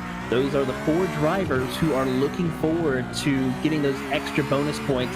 One more quick point right now. As they run, Amorim is now 37 points back. So as he keeps this up, this could be a good points night to try and see if he can take this championship fight to Leif Peterson. Watching once again from Craig on Fullwood. Man, this has been just teasing us here in these last stages, watching with Craig's webcam, just glancing backwards every once in a while, trying to see if Greg is going to make an attempt here, but Fullwood not close enough into Hold Hall. As they head towards Denton's, you can see, I feel like that little swing across the track is intentional every single time. Craig just takes it all the way to the left and then brings himself back right to straight line Cascades. It feels like that's denying Fullwood an opportunity. Will he have to deny an opportunity here into Shell Oils? Oh man, Fullwood can't seem to keep it up through Island Bend, but he gets a lot around the outside of Shell Oils, but he puts 2 wheels in the dirt. The 99 loses those car lengths once more. Oh my gosh, speaking of not being able to keep up there, I honestly think as he came out the corner, I think he reached that point where they say after 4 hours you should contact your local physician, because it was up for a little bit too long there as he came out the corner, and that really cost him a lot of track time, which has put him into a really awkward position now of having lost everything he just gained. As some of our fair viewers start to blush, the car of Fullwood is now chasing Craig from about 1.1 to 1.2 seconds back. That's the biggest we've seen that gap in some time. How many laps do we have left here? About 2.5 minutes to go. Amorim looks like he is just heading through Island Bend now. So we watch that battle, and now we switch over to Raphael. So I think, are we going to get the white flag next time? I'm pulling out my calculator here, Joe. I think we just might, actually, depending on how he gets around here. He is running about a 132. So let's keep our eyes focused here and see with the chicanes in the way, I think we will get the white flag. Yeah, it's starting to look like that to me. Yeah, at about 1:30. And Kostanak, oh, well. How about this? The driver who started, let's see, this was on the front row, is going to at least get one more spot. Velez can hold him back no longer. Easy pass down into the inside of Lodge. I have no idea how long Derwin had been chasing Julian down, but he finally catches him as they get 2 to go, I believe, because this is Amorim now just behind them. And Kostanak has got to be ruining what could have been possibly a lost championship here. He came in tied for 2nd place and is going to lose that, as Amorim himself is going to be gaining on Peterson.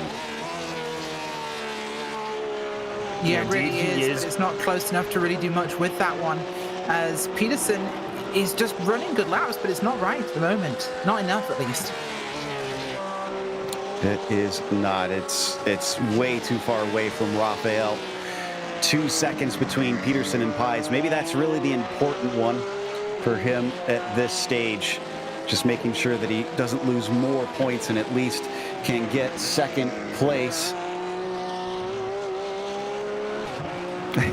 Just heard from Joe Stiffel on the radio. Said, Robert, if you slow down, we can make it on the broadcast. I like the moxie there. That's a nice strategy to try and get yourself a shot at another position. He's about 6-7 seconds behind Robert Rose, so that's a last-ditch effort to hope he could maybe get himself a position on the last lap. Amram can't get any more positions. He's been leading the whole way except for the pit stops where he ducked in and briefly handed over the lead. Otherwise, this has been a walk in the park, a walk through Oulton Park circuit here in Event 7 of Series 7. And Raphael Amram will take his 4th win of the series. He will indeed, and a commanding one for Amram. We jump back to that battle that we've been keeping our eyes on. Greg Fullwood trying to make one last push here as they make their way through the trees that ring this fantastic circuit. I think he's going to be a little far back as they go through Lodge and up through Deer Leap, but maybe he's drawing in now as they go under braking. He's going to try for everything. No, looks like it's not there. Craig, a round of applause for Dave. He stood up to the pressure for a good few laps there. As this, oh, wow, how did we not see this developing? This is Yao being chased by Kang and Kostanek. Kostanek desperately wanting as many points as he can. He may be losing some in the championship hunt, but he can at least set himself up mildly better into the final race. As they come through Clay Hill and Water Tower, he's got just about one real passing zone coming up here. Defensive move from Kang. Will that slow him up off the corner? It looks like it will. Kostanek has a great exit. He shows his nose, but Dewey's going to fend him off, only going about halfway to the inside of the track. Still, he defends successfully. Kostanek is going to have to settle for 11th as Yao takes 9th place. And that will wrap up the last of our battles in cars across the track.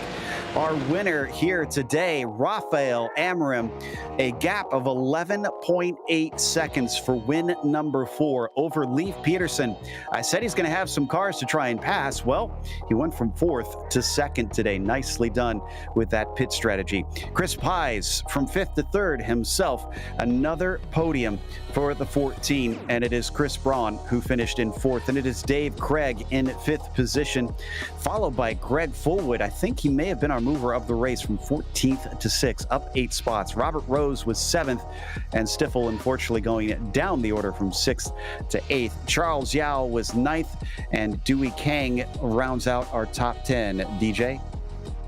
In 11th, it was Derwin Kostanek, followed by Julian Velez, both of them the last drivers to finish on the lead lap. Jacob Schum was 1 lap down, and from there on out, it was some DNFs for the day from John Paul Leno, John Malia, Jonathan Schum, and Arthur Chan.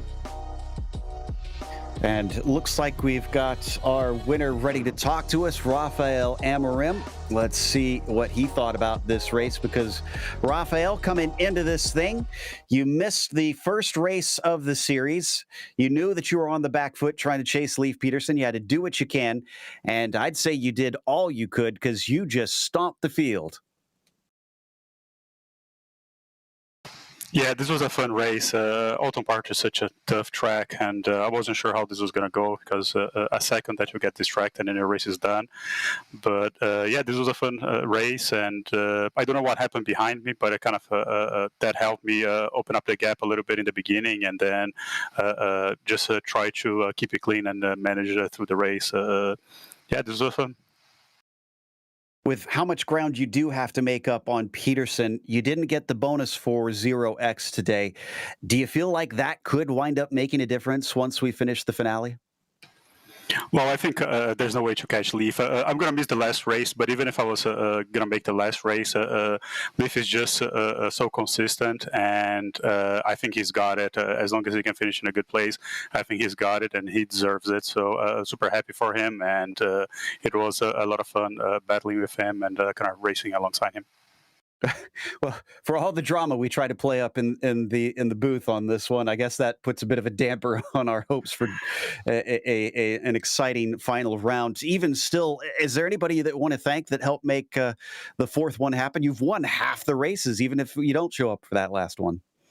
Well, that's been an exciting season, and hopefully I can make all the races next season. Yeah, as always, I'd like to thank everyone at Podium, all the steering committee, the sponsors, and everyone that participates. This is always a lot of fun. And I also would like to thank my wife and my family that's watching. So love you all. That was Rafael Amorim, who took another victory, and following him home, the man leading the championship without a victory is Leif Peterson. DJ has caught up with him. Well, Leif, the first thing I have to ask you is, how did you do that, man? We saw you dive on into the pits there early on the undercut. I was looking at times. I didn't think you were going to beat Chris Pies out, but wow.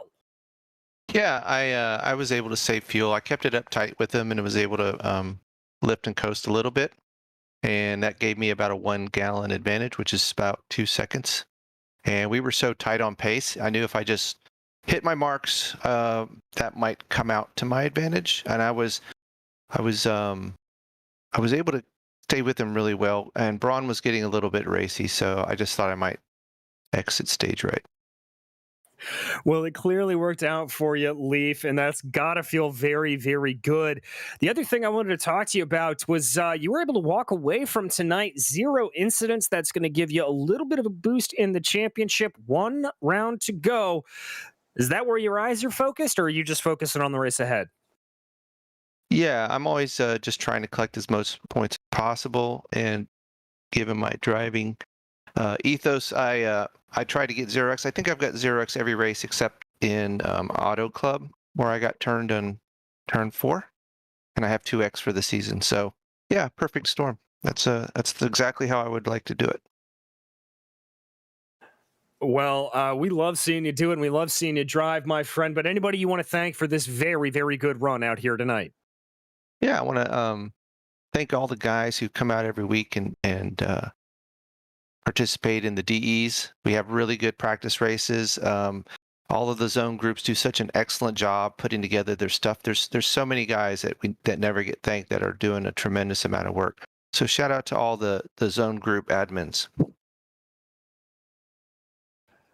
Well, thank you so much, Leif. We are always happy to have you here with us in the booth. So that was your second place finisher here, Leif Peterson. And now, Rachel, I believe you've caught up with Chris Pies. Mr. Googly Eyes himself, Chris Pies, coming home today in 3rd place. Chris, 2 spots up from where you started on the grid. A busy, busy race, especially with yourself and Leif there. Tell me about it. Yeah, I know Leif is definitely quick. He's had pace all season, so when he was behind me, I was doing everything I could to attack as much as I could, but this is a tough track. It's tight, it's narrow. I was more hanging on than attacking, so to keep him behind me for that long, I was pretty happy with that. But when he pitted early, I had a feeling he was going to be successful in the undercut. So a 0x race for you so far tonight, and that's a congratulations there for that one, of course. But what is your ethos with a season like this? Yeah, so my kind of goal here was just to make sure that I didn't have any incidents, keep it together basically, and I was able to achieve that goal. I mean, this whole season it's been pretty tough. It's been a little bit up and down for me. I've had a couple of rough races, equipment failures here or there, but I think I'm pretty good in the points right now. I think I'm in the top 3 after this race. So we'll see what we can do. We got one more race left. Maybe something happens up top, but I'll keep fighting, and we'll see where we end up. Always look forward to seeing what you can do at the final round of this one at Interlagos. But anybody you'd like to give a shout out to or thank? Thank you guys. Thank you, Rachel, for coming in every week and putting on great shows. Thanks to everybody that's watching, the PCA, Porsche, and the family for putting up with my crazy hobby. So thank you guys. No, thank you, Chris Pye is coming home today in third. Thank you.